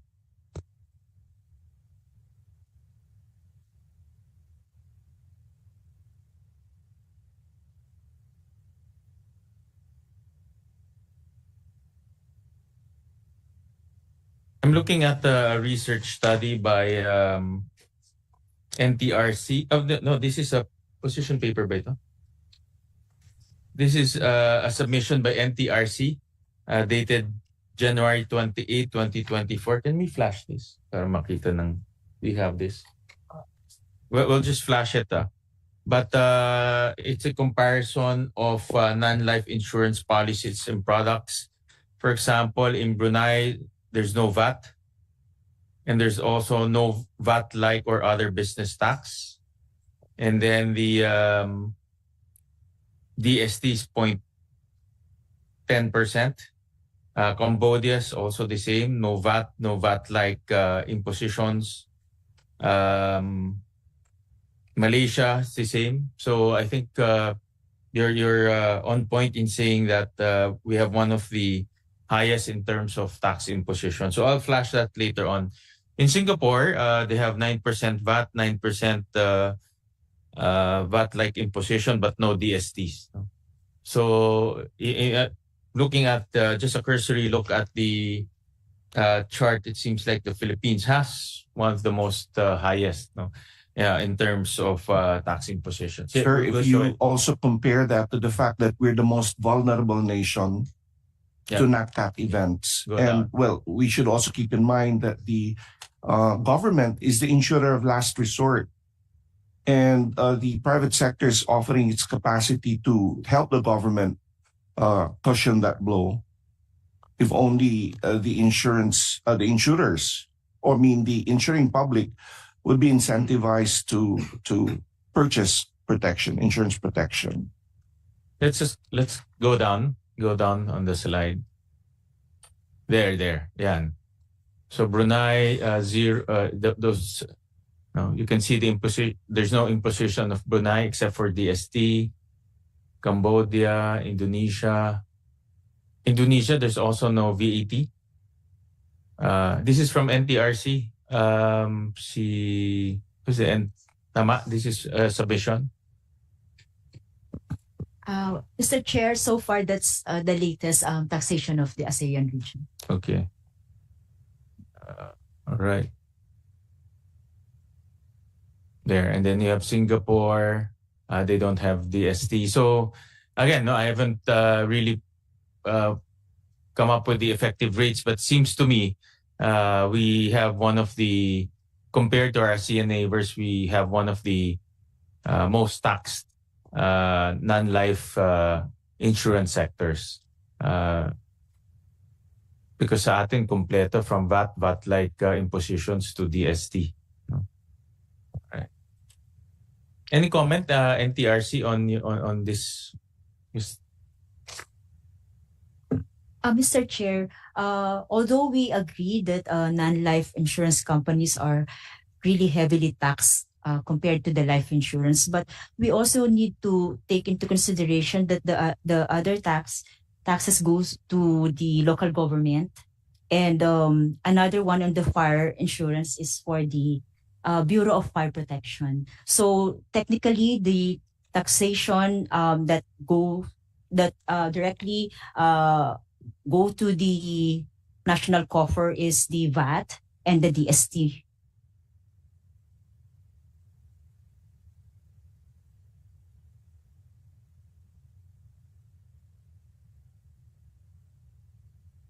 Hey, thank you for that. Thank you, Mr. Relosa. Do you have anyone from the life insurance sector? Do we have any? We invite Comsec. Did we invite? Wala, I know.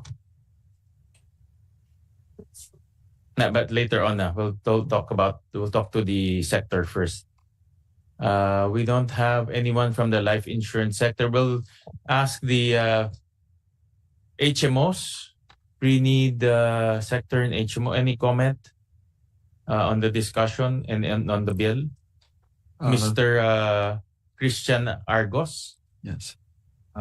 Thank you, Honorable Chairperson Senator Gatchalian, and to members of the committee. Thank you for inviting us to give our comments. I do apologize. We were not able to submit a position paper. We were informed of this hearing late last week, but if the committee allows and if the chair allows, we would like to submit one by tomorrow, Mr. Chair, to articulate all of our comments. Generally speaking, we support House Bill 9277. HMOs provide a vital service to Filipinos, but unfortunately, currently it's predominantly corporate market for us because of the premiums involved. And unlike life insurance and non-life insurance, our service is used by almost everyone that has an HMO policy. If you're covered, on average, you use the services 5 times a year. So you get the consult, you get outpatient care. And our contracts are limited to 1-year contracts by the Insurance Commission. So we don't have any long-term contracts. We don't have any long-term positions on investments to really fund our liabilities. So I think our comment here, Mr. Chair, is that right now there's an asymmetry in taxation between life insurance companies that offer HMO-like services and HMOs. For life insurance companies, for example, Coco Life and Etica, you get charged premium tax. Whereas HMOs, we have to impose value-added tax on our clients. And this is even more apparent when you look at the individual market. Because at least when you're a company, then perhaps you have some input tax, no? Input VAT and output VAT offsetting. But what limits the affordability as well is from a retail perspective, VAT is imposed on the service, and moving it to 2% tax would make it more affordable. The average premium for an HMO plan is about 18,000 pesos. If you go corporate, of course, we're trying to hit lower price points. But we do feel that at least leveling the playing field with non-life would allow HMO companies to roll out more affordable products and allow individuals to invest in their care, and also to decrease the government funding on healthcare. For example, Mr. Chair, if you look at PhilHealth support values for a typical HMO member prior to the pandemic, the support value of PhilHealth is around 12%, meaning they only fund 12% of the total healthcare spend per year of a typical HMO member. This year, as of 2024, that PhilHealth support value has dropped to 5.6%, meaning the individual covered by the HMO is funding most of their healthcare, and we want to make that more affordable also, so that the government can allocate resources to other areas. No? And it's also important for individuals to have a share in their own healthcare expenses, so that they have skin in the game in managing costs. There's also, sir, an initiative by the DBM and the Department of Health and the Insurance Commission to explore allowing government employees to purchase HMO products. I think the proposed budget is 7,000 pesos per head, and imposing VAT on that, it's just like, as you mentioned, Mr. Chair, from one pocket to the other. So we feel that this is a step in the right direction. Our comments would simply include clarifying and really being explicit in stating that HMOs are no longer subject to value-added tax. The additional taxes on DST we feel are not material at this point, because they're on a per policy level, and they're already capped at 200 pesos. That's something generally that HMOs don't currently collect, because we don't issue policies, but depending on the interpretation of the law, we may be subject to that. But we do feel that this is something that the industry will support. I'm also the chair of the Philippine Association of HMOs, so we have a common position on this, Mr. Chair. And my last comment is there's still an unnumbered substitute bill going around in the House of Representatives, focusing on the establishment of a Center for Managed Care Services to promote HMO penetration. And they have a similar provision, transitioning HMOs from VAT to 2% premium tax. And even in that hearing, Congressman Sal said, I guess discuss a possibility of removing taxes altogether, again, in consideration of really promoting the participation of the private sector in funding universal health. Thank you, Mr. Chair. So the conversion from VAT to premium tax will be beneficial to the pre-need industry. Specifically for HMOs, Mr. Chair, yes, we believe it will be beneficial not just to the industry, but for Filipinos who want to buy HMO services, out of their own pocket, not as a benefit provided by their employer. What we have observed, Mr. Chair, is that the employers have a fixed budget for HMO, and because of medical inflation the past 2 years, which has exceeded 20% year on year since 2022, the amount of resources allocated for HMO services by the employer is not keeping pace with cost. So there's significant appetite for employees to actually co-fund additional coverage, to increase benefit limits and to cover their dependents, whether they be the parents or immediate family members. So this will really promote that and accelerate, the penetration of HMO services. Thank you, Mr. Chair. How much will it? How much will the price go down once we convert that into premium tax? Just ballpark figure lang from the point of view of the applicant, the person who will buy HMO. For example, sir, we have a product that's 10,000 pesos for consumer. So then we add VAT to that, so 12%. So easily over 1,000 peso reduction on an annual basis. And Mr. Chair, the role of the HMO is to consolidate. Basically, we're a consolidator of healthcare spend. So we drive the unit cost down. And the margins in healthcare are very small. So all the effort that we do to decrease the cost by group group buying, so to speak, is already eroded simply by the value-added tax component, at least as far as the consumer and retail segment is concerned. So it's tough for us to add value there, Mr. Chair. In terms of involvement in the capital markets, is your sector also involved in, let's say, investing in the equities market, in the bond market, in the debt market? Yes, we do also invest, but because we have short-term contracts, predominantly we're in government securities, not really government securities, rather time deposits with very short tenors. In fact, minsan 30, 60, 90 days. Because we have to remain liquid. Again, our benefits are paid out on a very, very regular basis.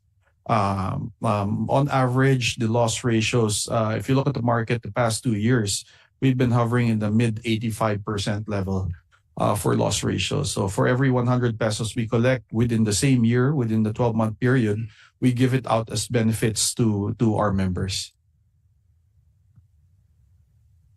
Thank you. Thank you for the comments. We'll call on other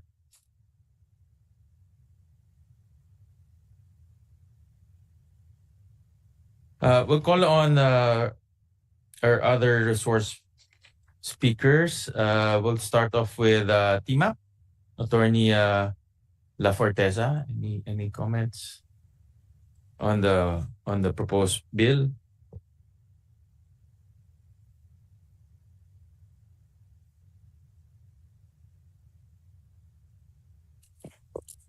Thank you very much, Mr. Chair. And thank you for giving us the opportunity to come here. Unfortunately, we have not yet submitted our position paper because just like the other resource persons, we just received the copy of the House bill late last week. And so therefore, we're asking for an opportunity to submit our position paper perhaps within the week.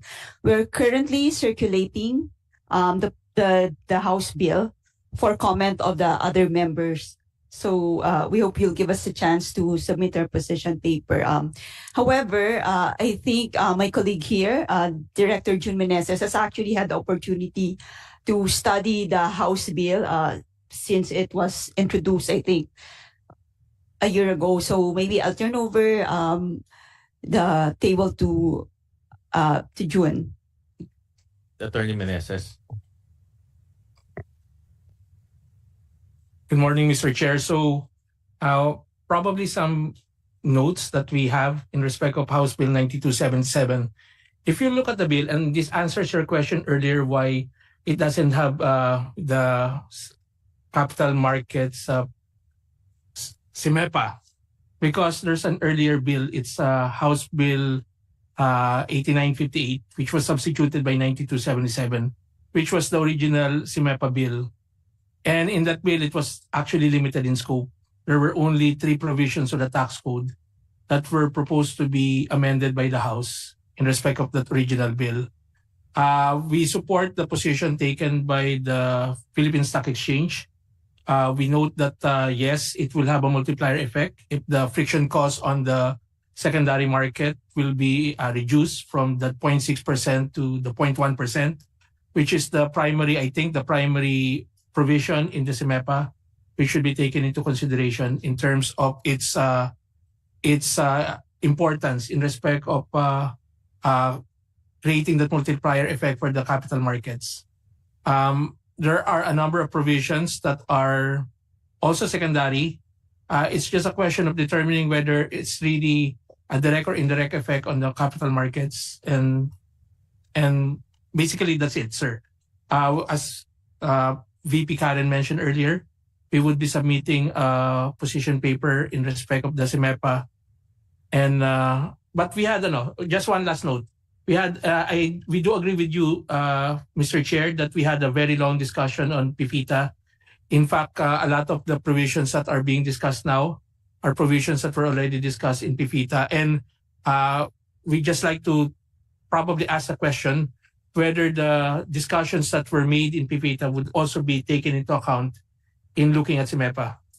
Because a lot of the things that were being raised now in terms, let's say, for the HMO, because if I look at SIMEPA, the current version that's under consideration right now, there is no amendment to Section 183, which was the primary, I think, provision that was being asked to be amended by the HMO in terms of the DST on HMO products or HMO insurance.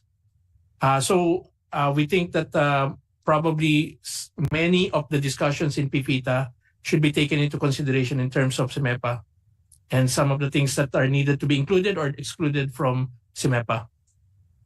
Well, definitely, Attorney Meneses will take into consideration the discussions. We had a long technical working group sessions during those times, and we will definitely use the transcript as the basis for further rehashing this proposal. This proposal came to light because of two reasons. One, because of the LEDAC advice to us, and then number two, because of this transmission of House Bill number 9277. So we deemed it necessary to conduct another hearing just to consider this bill, and later on we'll further refine it and use the discussions earlier in its refinements. Thank you. We'll call on TMAP, represented by Ms. Attorney Perez. Good morning, Mr. Chair. I'm representing the Management Association of the Philippines.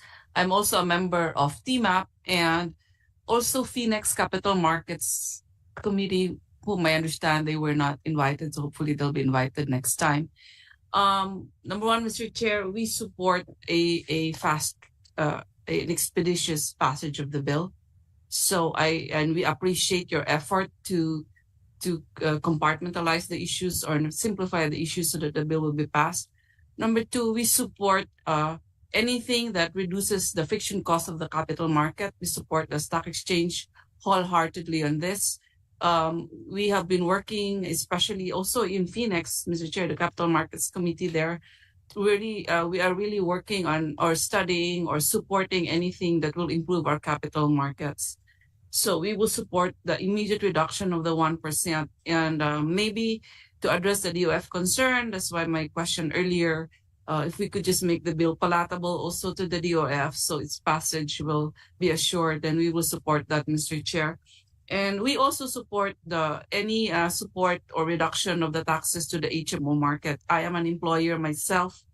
I have HMO myself, and because of our poor healthcare, unfortunately, of this country, HMOs are very important for employees, us from corporate point of view, but also, Mr. Chair, also from the individual point of view, we should encourage retail purchase or retail subscription to HMO products because healthcare is very expensive in this country, and we should work hard at supporting our people getting the proper insurance and coverage, because I don't think the people has the mindset of covering themselves. We are so fatalistic when it comes to health and life, but it really helps a lot that our people, the retail, not just even the employees, are able to afford HMO coverage, Mr. Chair. That's even on a personal note.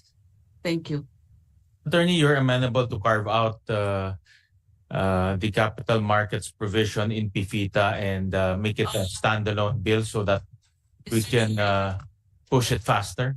If it is your objective to a faster passage, and as long as it's a little bit, it will send a very good message. Mr. Chair, I am for the PIFITA. Please don't take me. We support the harmonization of all these taxes. I know extensively extensive discussions have been had on that. I support the simplification of the taxation. But in reality, if we need to simplify the bill so that it will be passed this Congress, then we fully support it. Then we would support the immediate reduction of the stock transaction tax, because I think that will be a very good story to tell, Mr. Chair, and it will be very dramatic. And I think it will justify the carving out of the provision. But we still, as MAP, as Phoenix, we support the PIFITA, Mr. Chair. Please don't take In our internal discussions, we actually the plan is to pursue this SEMEPA because as what Attorney Refran mentioned, it's a quick win for the country because it's simple and easy to understand. And then we will still pursue PIFITA, to harmonize all the different tax rates after SEMEPA. It's just my fear is just the time, because the country is going into an election year next year, and we all know that things go slow during an election year. So that it's really the time that we're looking at. But in terms of objective, we want to approve both bills, hopefully before the 19th Congress ends. Thank you so much for that. We really also support the PIFITA, Mr. Chair. Yeah. And from TMAP's point of view, from MAP's point of view, do we in the promotion of the capital markets, based on your studies and also consultation with your members, should the insurance industry be part of the capital markets promotion?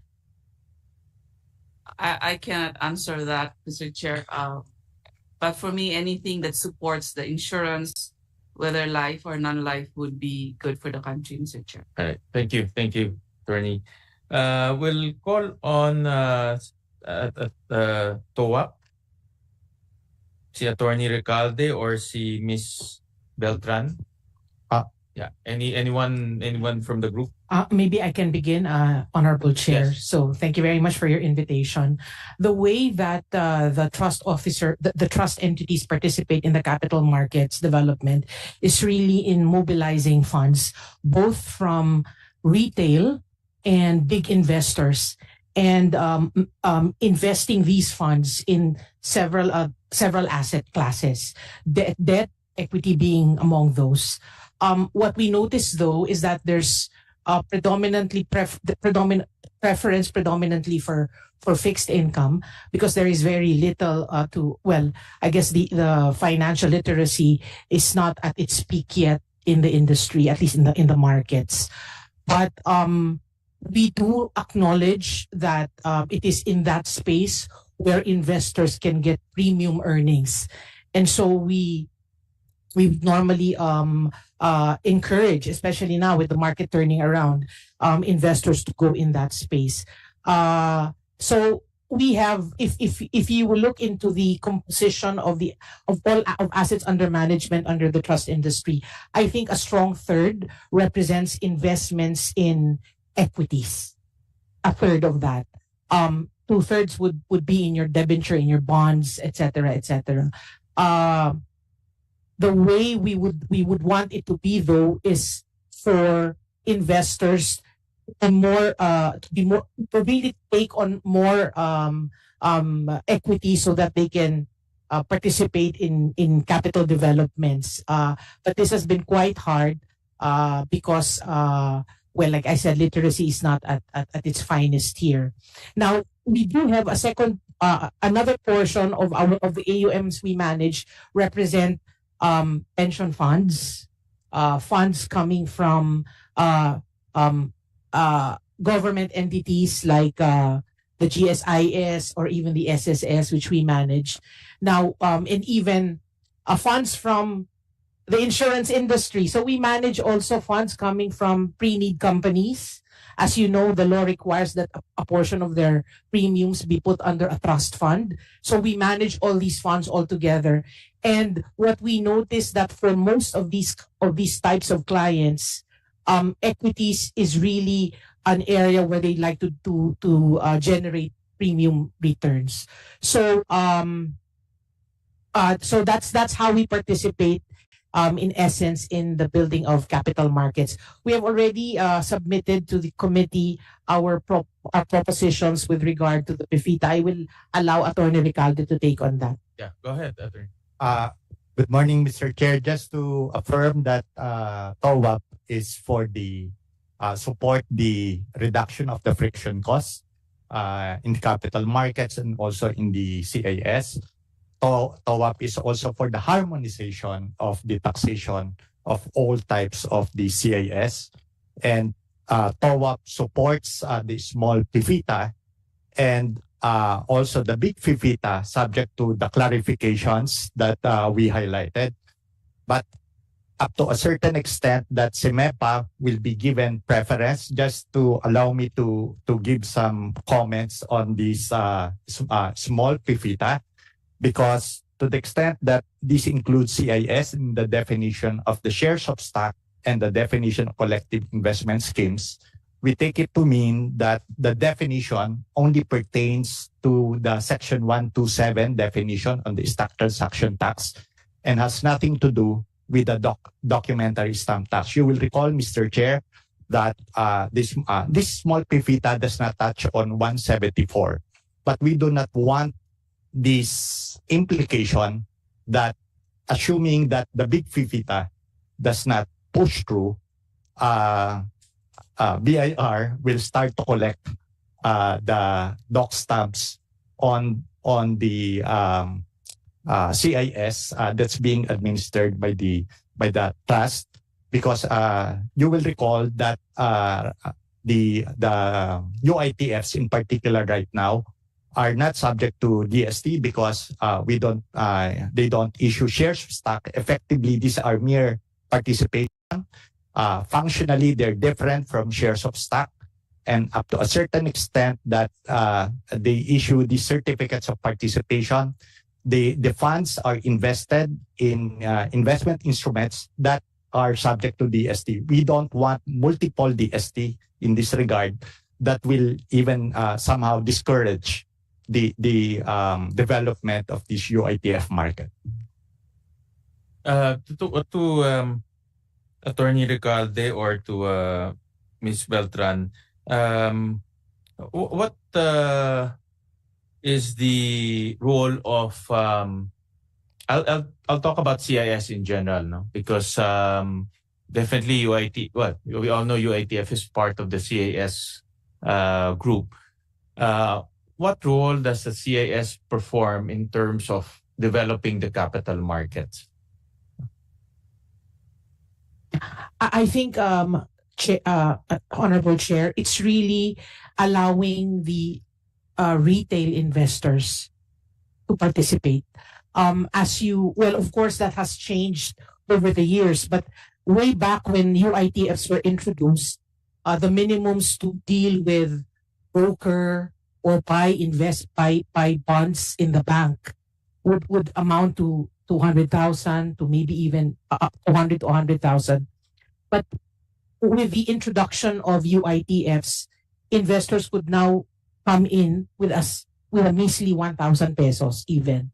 And that's participating not just in fixed income markets, but even in the equity markets. But what's even better is that through the UITFs, what we have afforded retail investors is the skill and the experience of a fund manager in the person of the trust entity. So I think this is critical because what the UITFs have allowed is the selection process. We have introduced a scientific way to selecting what should go into the fund in terms of the assets, the stocks themselves. So that is what the investor actually pays for. It is the knowledge, the know-how, and the ability to put together and combine all these investments. So it's really for the UITFs were created really to give access to the retail investors, sir.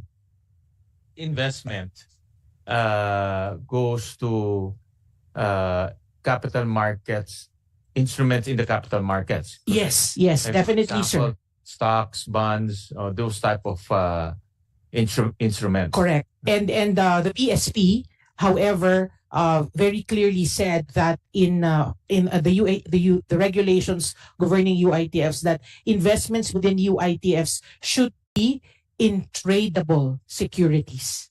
So that's very clear in the regulations by the BSP. Only in tradable securities that are listed in most cases. So these are the limitations of the UITFs now, right now, with regard to the BSP regulations. It's in other words, the nature of its business is directly involved in the development of capital markets, because you encourage people to buy units of participation, and the accumulated funds will now go into different investments. Correct. Primarily because of the requirement for liquidity or tradability, then obviously equities market will probably be the first beneficiary of that, because it's traded on a daily basis. Yes, you are correct, sir.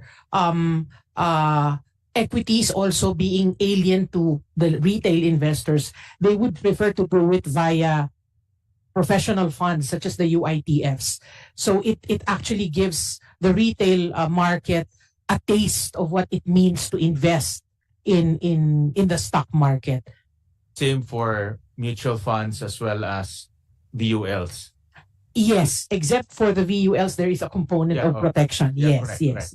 But the outside of that protection, it operates the same as a UITF or a mutual fund, that it go invest in stock market and in the equities market, as well as in other tradable asset classes. That is correct. All right. Okay.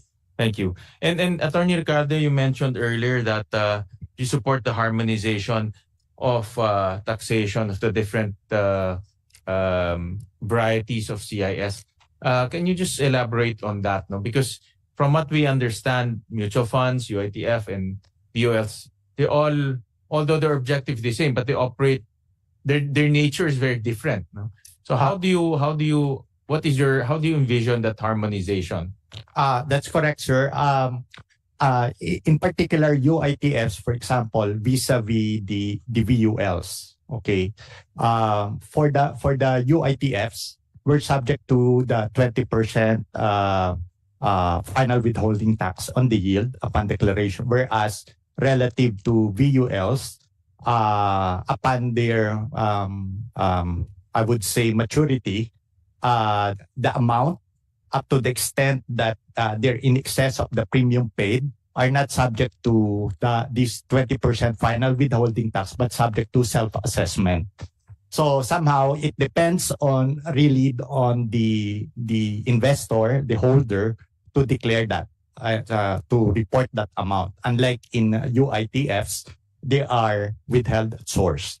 Now, we also understand that, let's say, from perspective of mutual fund companies is they're also subject to corporate income tax, but upon declaration of dividends, they are also an additional.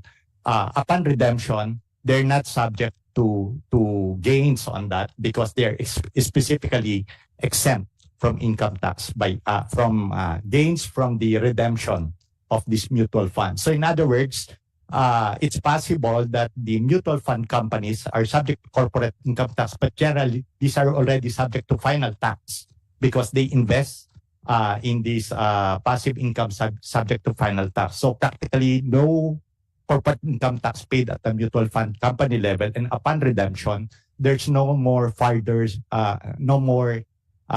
additional income tax. Unlike in UITFs, there will always be the 20%. Although it's UITF is essentially a flow-through, it's a revocable trust, and up to a certain extent that we also invest in the capital markets, certain items could be subject to final withholding tax as well. That's fine. That's already clarified. But those which are not subject to final withholding tax, we still pay that 20% final withholding tax in that regard. So we explained that in full there are differences in treatment considering the structure. And somehow, even on the doc stamps, Mr. Chair, we're fine with the application right now on the Section 188 on the DST on the certificate. And that's why I'm clarifying here that with the definition of CIS, inclusion of the CIS in shares of stock, we do not want any implication that the UITFs, the units, could also be considered shares of stock for purposes of DST under Section 174. Precisely, we tried to clarify this last time in the big FIFITA that even mutual fund certificates, VULs, and UITFs, they shouldn't be subject to DST under 174 because the DST functions as a tax on the execution of privilege, tax on the transaction. Unlike in an ordinary shares of stock, wherein it's more than some form of ownership, but there's an exercise of ownership in that sense, the right to vote, the right to receive dividends. A UITF holder, a unit holder, does not have this right. It's essentially more on a participation in the ownership of the funds invested in the investment outlets. So our position here is that we support CEMEPA to the extent that it reduces friction costs. It allows the UITFs are here to mobilize funds to provide bigger yield to the unit holders. But there should be less friction costs in the sense that there's no way that this CEMEPA should be interpreted to include units of participation under Section 174 for purposes of doc stamps. Thank you for that, Attorney.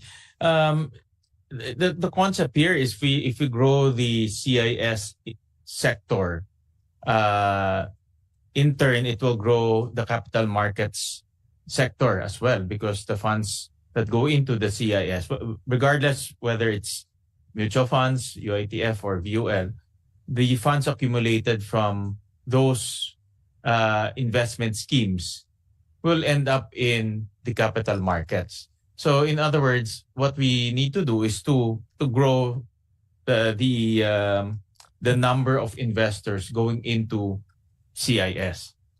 That's correct, sir. And in that case, how do we, because we're talking about harmonizing the rates, we're talking about even lowering the rates, which portion of the CIS should be tweaked in order to attract investors to go into the CIS? Aside from harmonization, no? Because we're just harmonizing, meaning making it the same for the other schemes. No? But which one of the different tax rates we should look at or tweak in order to boost investments in the CIS space? First, Mr. Chair, in general for CIS, there should be no DST, and that applies to all types of CIS, whether corporate or contractual. Let's say for mutual funds, there should be no DST on that because essentially it's like a corporate setup, but in reality, even the mutual fund holders, they don't, they're different from the usual, the ordinary stockholder that is subject to doc stamps under 174. So it follows, same with VUL holders, CIS, and mutual funds, there should be no friction cost in that regard. After all these pooled funds, they're not just being held by this by the pool. They're also further reinvested, and up to the extent that there's that investment, there's already payment of doc stamps. So in that sense, that reduces friction costs. All these pooled funds, they appeal to the retail investors. As explained earlier by OWAP, we cater to the smaller investors. In fact, for certain UITFs, that's available even if a mere 50 pesos. 50 pesos, you can already participate, and that can be marshaled towards the investments in the capital market, Mr. Chair. So at least on the clarification that on the doc stamps, there should be no doc stamps on the CIS. across the board CIS level. at the CAS But level. when the CIS, when the funds buy, they buy equities or they buy other instruments. That's fine, Mr. Chair. There's doc stamps at that level. That's fine, Mr. Chair. All right. Okay. Thank you for that comments. Well, we also have some resource persons from. May I ask something, Mr. Yes, go ahead, attorney. Then I'll ask Eric, what is your specific proposal to accept the CIS from doc stamps? What a provision of the tax code should be amended? One way is to include in section 199 on the exemption, because if you look at section 22, this is definition under title 2, in particular income tax. It has nothing to do with, I think doc stamps is title 5 or like that. But the problem here, Mr. Chair, is more on the interpretation and regulation. So I'm saying under section 22, if it will be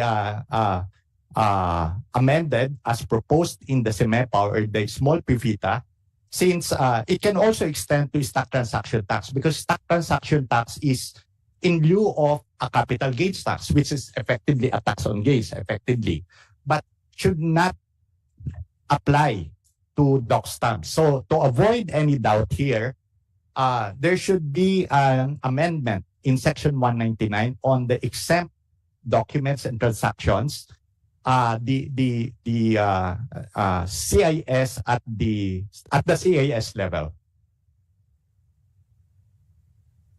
I believe, Mr. Chair, in the big PIVITA, we already proposed that. We have a proposal on that. Thank you.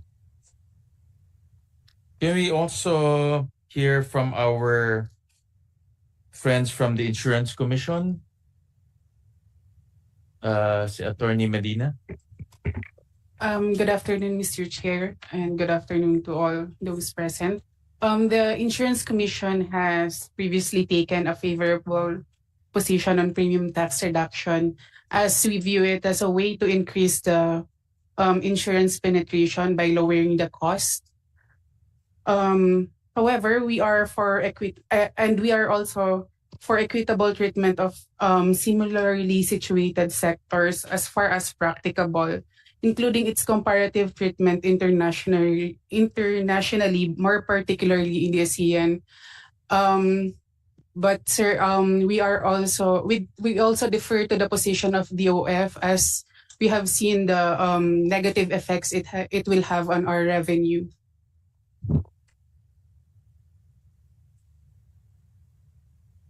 Thank you.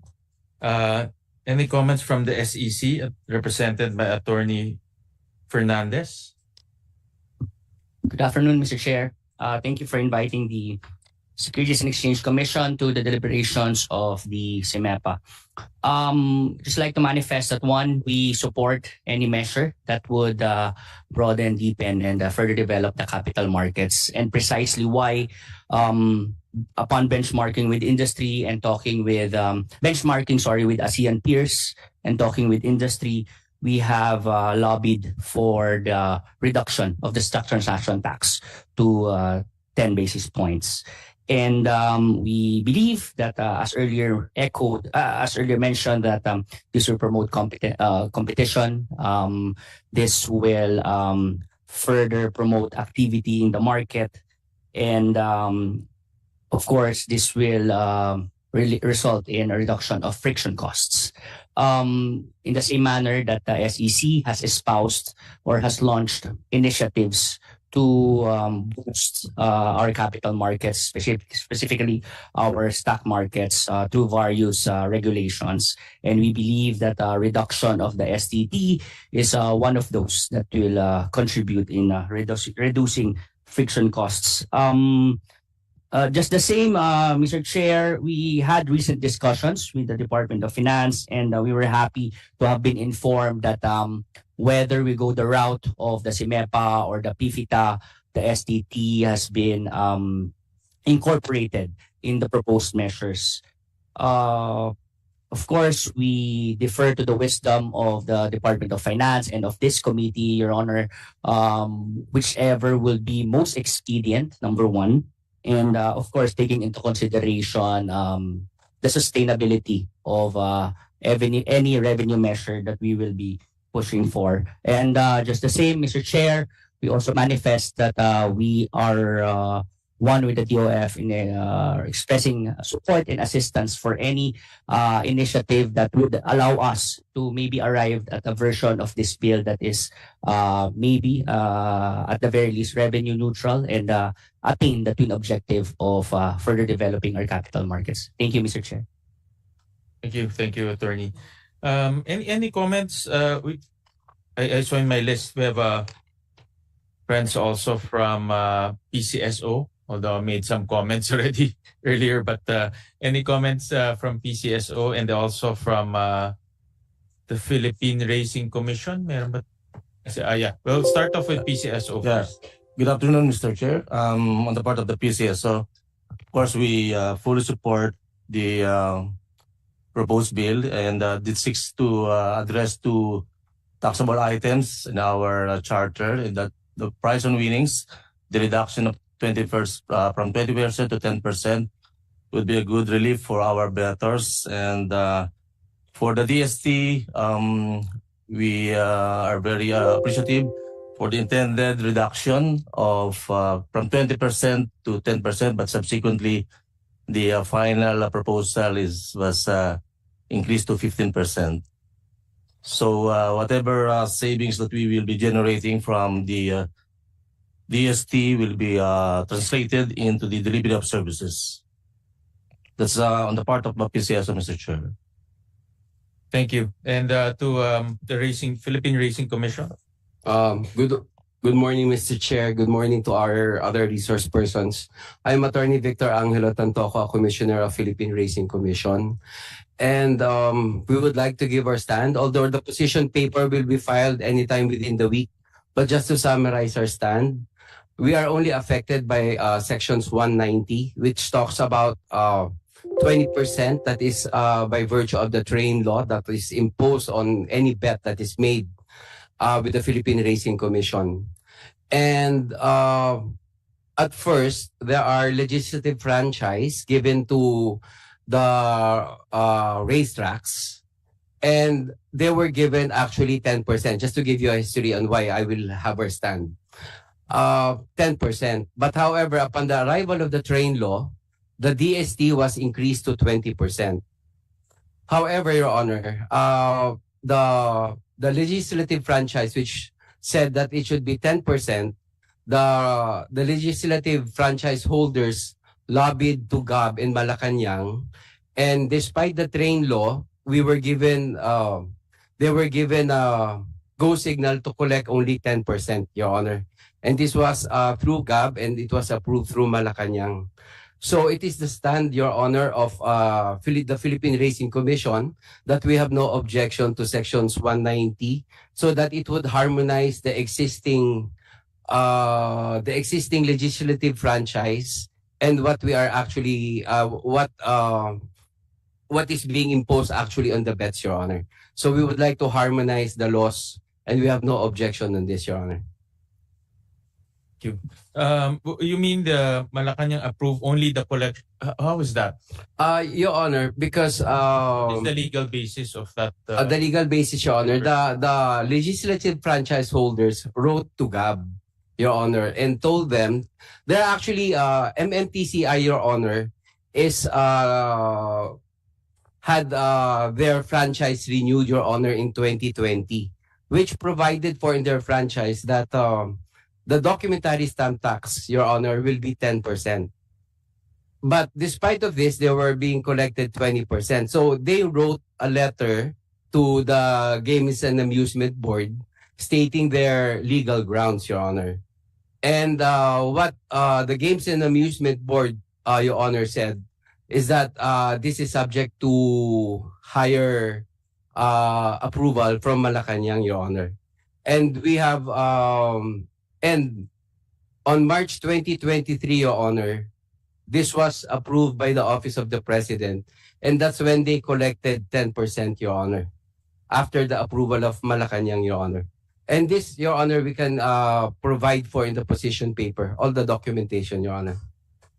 Thank you. Yes, you can just submit it to us. Yes, Your Honor. Right, thank you.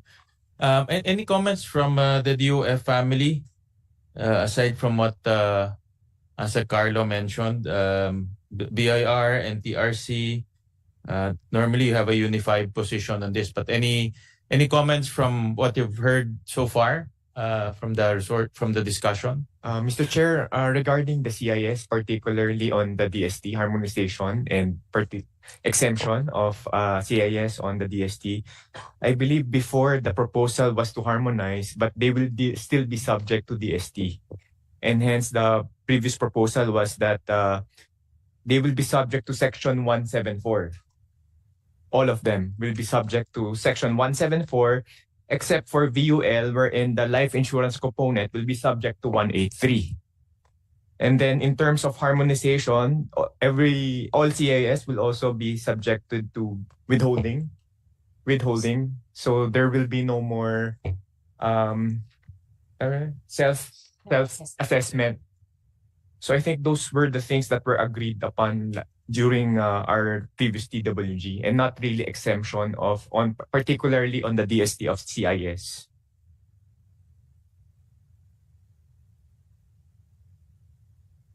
In my opinion, the CIS is very important in the discussion of capital markets because it's directly connected.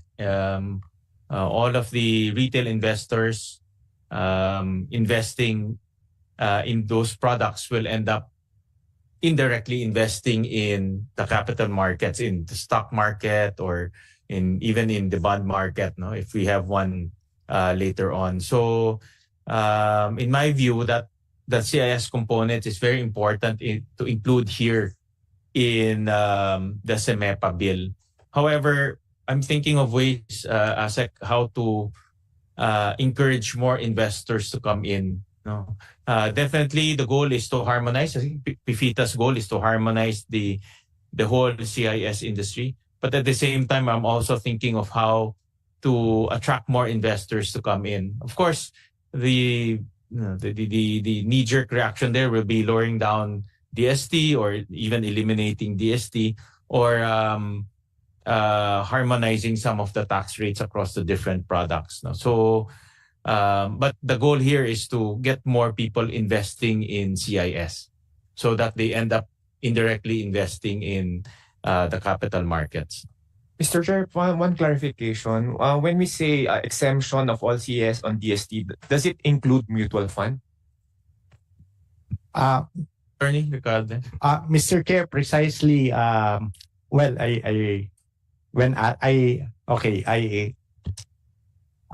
on the harmonization, I understand that right now mutual fund companies, in particular, and the mutual fund shares are subject to doc stamps. But precisely, they're pointing this out, and there are a lot of variation in treatment across different types of CIS. Okay, so if truly we want to harmonize, and all CIS, including mutual fund certificates, should be exempt from the ST because the amounts invested in the mutual funds are also invested in, for example, in these debt instruments or shares of stock. So just imagine you have 100 pesos. If it's already subject to DST at the CIS level, and that same 100 pesos will again be invested in another shares of stock, there will be due to DST.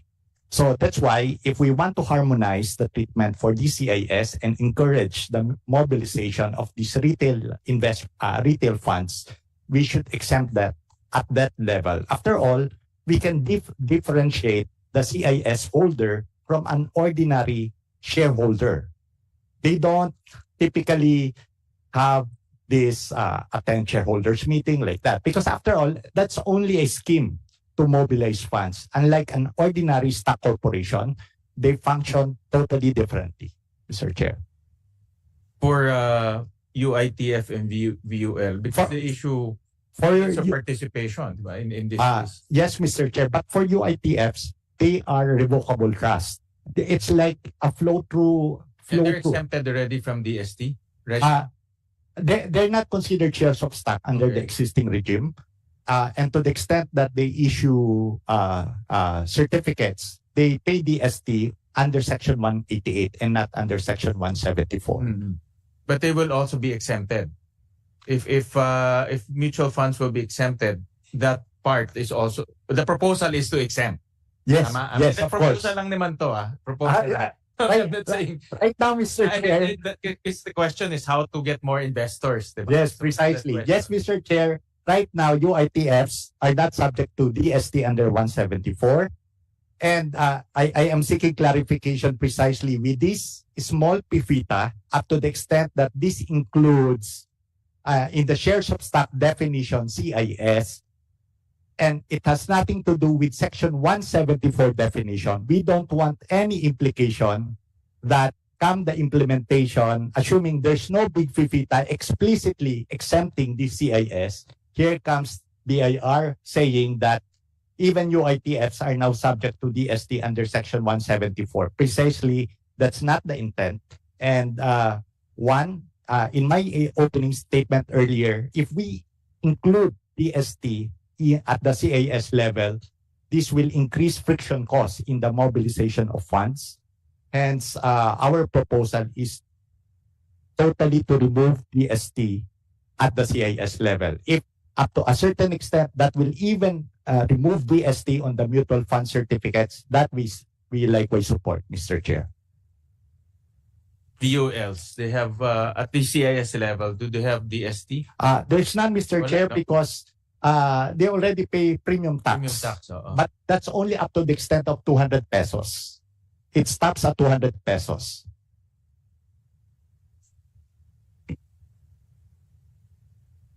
We don't have any representative from the life insurance group here, but let me ask Insurance Commission, the investment portion of the VOL, can that be, we had a discussion on this during the technical working group, but I want to put it again on record for this particular discussion. No?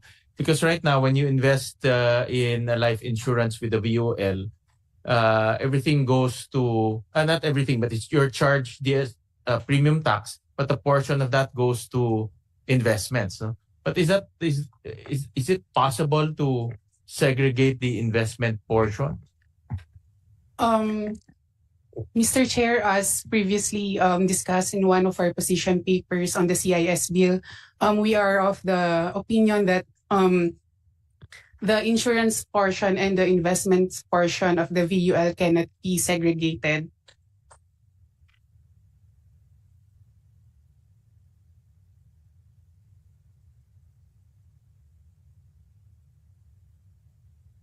How do you tax the investment portion? What tax regime does it undergo? It's, as previously discussed by Attorney Recalde, it's under the personal income of the policyholder, sir. He will have to declare it in his income tax. Okay. I remember during a technical working group, I think it was the BIR who, tama ba, si Attorney Reyes, I think we had a long discussion on that. And apparently, in the books of the life insurance companies, it can be segregated. It can be pinpointed which amounts go to the investment portion and which amounts go to the insurance portion. That's how I understand it during the technical working group.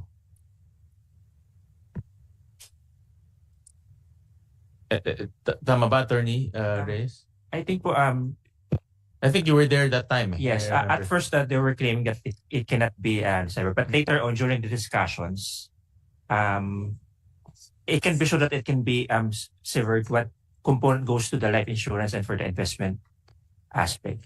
So I remember. We'll review the transcripts again, but I remember that for tax purpose, this is only for tax purposes. No, it can be pinpointed. Yes, Mr. Chair. Like what we also said in our position paper on PFITA, we are okay with treating VUL as CIS for tax purposes only. But then from what I understand on what VUL is, it can be paid for a one-time payment only. There are different products. There can be 3, 5, or 10 years. And for each year that you pay a certain amount, a portion of that goes to your life insurance, while the rest goes to your investments, the investments portion. But then after you have paid the whole amount, for example, after you have paid for 5 years for a 5-year term VUL, you will not be required to pay another amount for each year. But then the insurance company will have to take from your fund value the value of your premiums for the current year. So that's how it works. We'll review the position paper sent, and the goal here is to harmonize the different varieties of CIS, and also to prevent arbitrage between the different products. No? So that's what the goal is. No? And we'll review the position paper that you sent on VOLs, specifically on the taxation angle.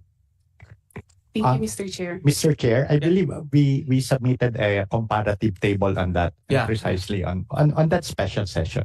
Okay, thank you for that, attorney. Any more comments from the body regarding House Bill 9277 and its goals?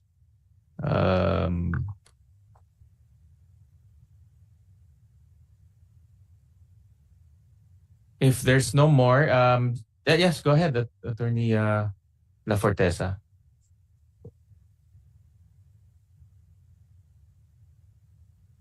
Thank you, Mr. Chairman. So maybe just one last question, and this also goes into Attorney Recalde's comments, because we noticed that the CIS definition is actually not in any other portion of the tax code, but it's in section 22, which is under Title 1, no? Which is income tax. So our question, and I think I shared this with Attorney Mata, is what is the purpose of putting it under income tax? If we say it's a share of stock without amending the other portions of the income tax title, are we in effect going to treat, transfers relating to it just like transfers of shares of stock? So maybe we just have to check what the implication is. Would distributions out of the shares of stock be taxed just like dividends? So maybe that's our question. So it's more a technical drafting question, because we've been discussing how we could make CIS attractive to everyone. But if we start treating it as a share of stock, then distributions to the holder will actually now be subject or maybe taxed just like dividends. And if I am somebody who's investing in CIS, I'd be taxed twice, right? Because the CIS invests in passive instruments which would already be subject to income tax or a final tax. And then when I receive the money, I'd still be possibly subject to another tax. So it's better for me to just invest directly, right? Because I wouldn't have a 20% on 80%, which is already net of the 20%. So maybe if we could also consider the reason for the definition or the amendments in the definition of the shares of stock. And I note that maybe this was something that was already discussed in the big PIFITA, but there were also other amendments that were introduced in the definition of shares of stock, one of which I think is depositary receipts, right? So we have to be very careful in amending these definitions because they have an impact on the taxation of these particular instruments. So yun lang po, Mr. Chair. Mr. Yeah, Chair, go ahead, I share because listening to all of this, my question was really, what is then the benefit of including CIS in the definition of shares of stock? And I think to add to Karen's point of view, it's not just the distribution, it's also probably the transfer, because shares of stocks, we have specific rates for transfer, capital gain stocks of 15%, we have doc stamps also. So it really has a effect on the other sections of the tax code. So we support, Mr. Chair, the CIS as an instrument because it's a way of encouraging retail investment into the capital markets. We should also just, because I think we heard earlier that what we really want to improve is the retail investment, because that was also to encourage savings by our people. And therefore, any amendment to the CIS should not deter people from investing into these types of instruments, Mr. Chair. Thank you. For those comments, and definitely we'll review the definition and the impact of the inclusion of. There's a lot of things that were included: depository receipts, ETF, exchange traded funds, CIS. So we'll review that as we go along. Yeah. Mr. Chair, I'm just looking at the small PFITA on the CEMEPA. The inclusion of the term CIS really is to benefit the investor, in particular in the capital markets, because in the definition of shares of stock, there's an amendment under Section 25, in particular the reduction on the dividend tax by the non-resident individual from the standard regular corporate income tax to just 10%. That aligns with the usual dividend tax to an individual resident Filipino citizen. So in that sense, it's a plus. And in relation to the stock transaction tax, I could see, given the totality, that the inclusion of the CIS definition, that could also reduce the stock transaction tax to 10 basis up to 10 basis points, in the extent that even the contractual CAS, usual, I understand that's the ETF, effectively it's a contractual CAS, that's also the benefit, it's a plus. But what we want to avoid here is the negative, the unintended consequence if we fail to clarify the inclusion, the effect of this CIS inclusion in the definition of shares of stock, in particular on the doc stamps, and as mentioned by Attorney Lafortes and Attorney Uni Perez, including the subsequent trading. For the UITF type, they don't declare dividends, so it's not an issue. But for the other CIS, there could be implications, and precisely there will be a bigger impact the moment we try to dwell on the harmonization of all these CIS treatment, and as lengthily discussed during our big PFITA session. So again, if the intention really is to focus on the CEMEPA, okay, at least on the doc stamps, it should be clarified that at least for TOWAP, for UITFs, they should be specifically exempted from doc stamps under Section 199 to avoid any implication that the inclusion of CIS as shares of stock would give rise to any implication that 174 is effectively expanded as to the coverage. That would include even VULs, for example, and also UITFs to be subject to doc stamps. Thank you, Attorney Ricalde. Attorney Refran, I want to get your comments on the role of CIS to the equities market and your experience on that aspect. Yeah. Thank you, Mr. Chair. I remember before there was under the House Committee on Econ Affairs, I think this was during the time back in 2015, Mr. Chair, there was a CIS bill. But in particular to your question, the collective investment schemes, to the extent that they are listed, they do provide for, let's say, diversification benefits. That's really the come on when you look at the CIS in the nature, let's say, of a listed mutual fund. And in our space, Mr. Chair, that would be an exchange-traded fund. Whether the underlying would be bonds, there are also exchange-traded notes, or an ETF structure would normally be underlying an equity. So whether it's bonds or equities, as long as it's exchange-traded, that really partakes of a security that anyone can, I would say, utilize for diversification, regardless of whether it outperforms the market or not.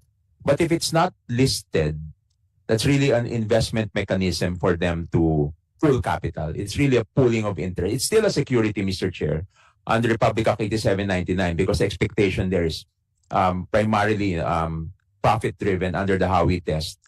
I'm just not sure if on the secondary market, if there is a secondary market for that, because the definition of a market under our framework of securities laws is that there are set rules for people to buy and transfer it, and it's not the issuer that would be transferring, but really the unit holder. And that would be either an over-the-counter market, particular to if it's duly registered with the SEC, or an exchange, which is also a different creature under 8799. So to the extent that there's secondary trade in the market, whether it's over-the-counter or a public market, as we call it, the lit market, then that might fall within the purview of, let's say, a Section 127. Otherwise, Mr. Chair, there's no secondary market for that because I am theoretically returning and I'm demanding a return from, let's say, the one that pulled the investments. Pooled funds. Does it enhance the development of the capital markets?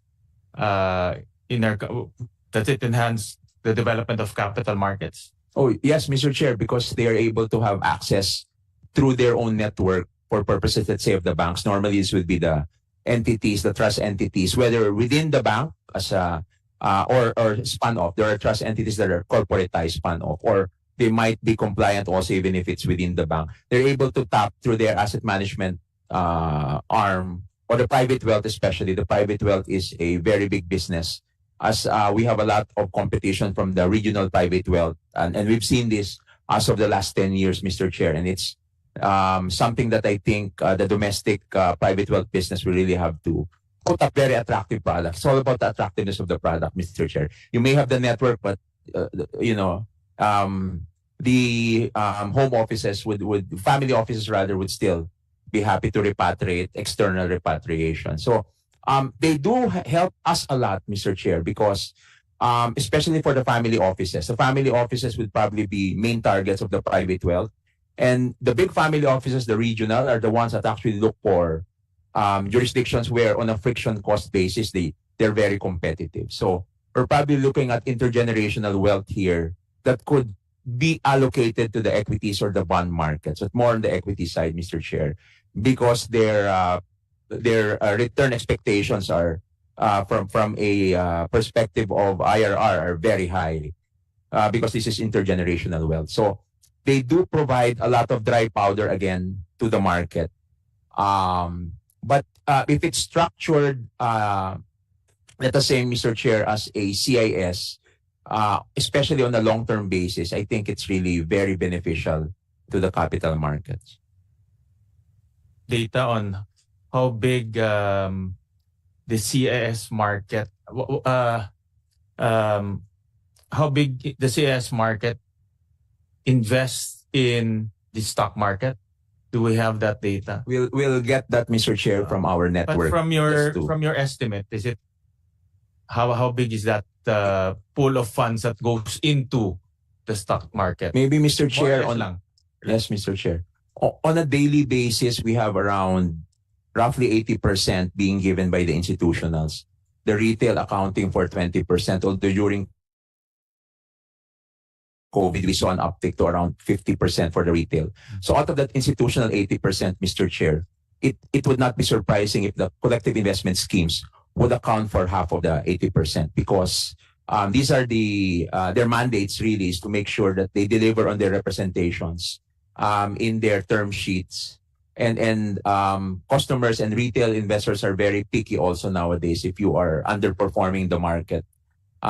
Given the opportunities available, the switching costs are very low right now, Mr. Chair. So it's the substitutability aspect of this and demand is very elastic. I would say it's not an inelastic demand here just because I've been your loyal client. I could readily switch, Mr. Chair. So they do participate a lot in our trading activity. Yeah, so it's a very important source of funds for the capital markets, in other words. No? Sure. That is correct, Mr. Chair, from our perspective. Yeah, thank you.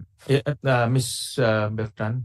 To offer some statistics, Mr. Chair. So I think in the PSP report as of June, the total assets under management of the trust industry is like 6 trillion. Of that 6 trillion, A third is into collective or UITFs. So divided across fixed income UITFs or equity UITFs. So to give some numbers into how big the market is. Ms. Beltran, just submit to us that those data. The more current, the better, and the more detailed, the better, so that we can use that during our defense of the bill. Right. Thank you. All right. So, any more comments regarding the measure? Mr. Chair, I would agree with the assessment of our partners with regards to the taxation of CIS and its implication in terms of the amendments under Section 22 of CIMEPA.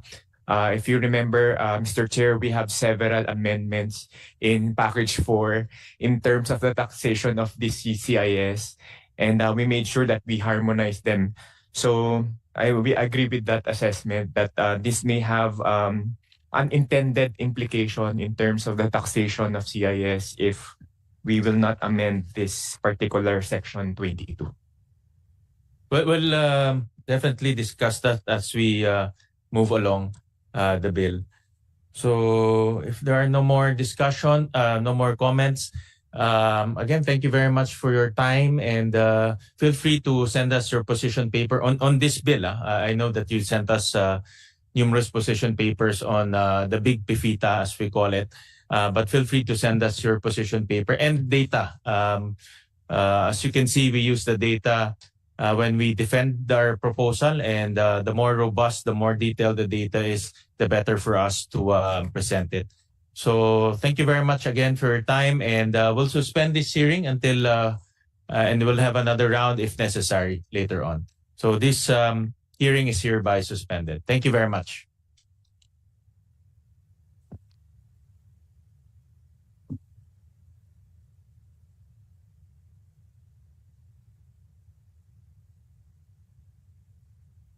Recording stopped.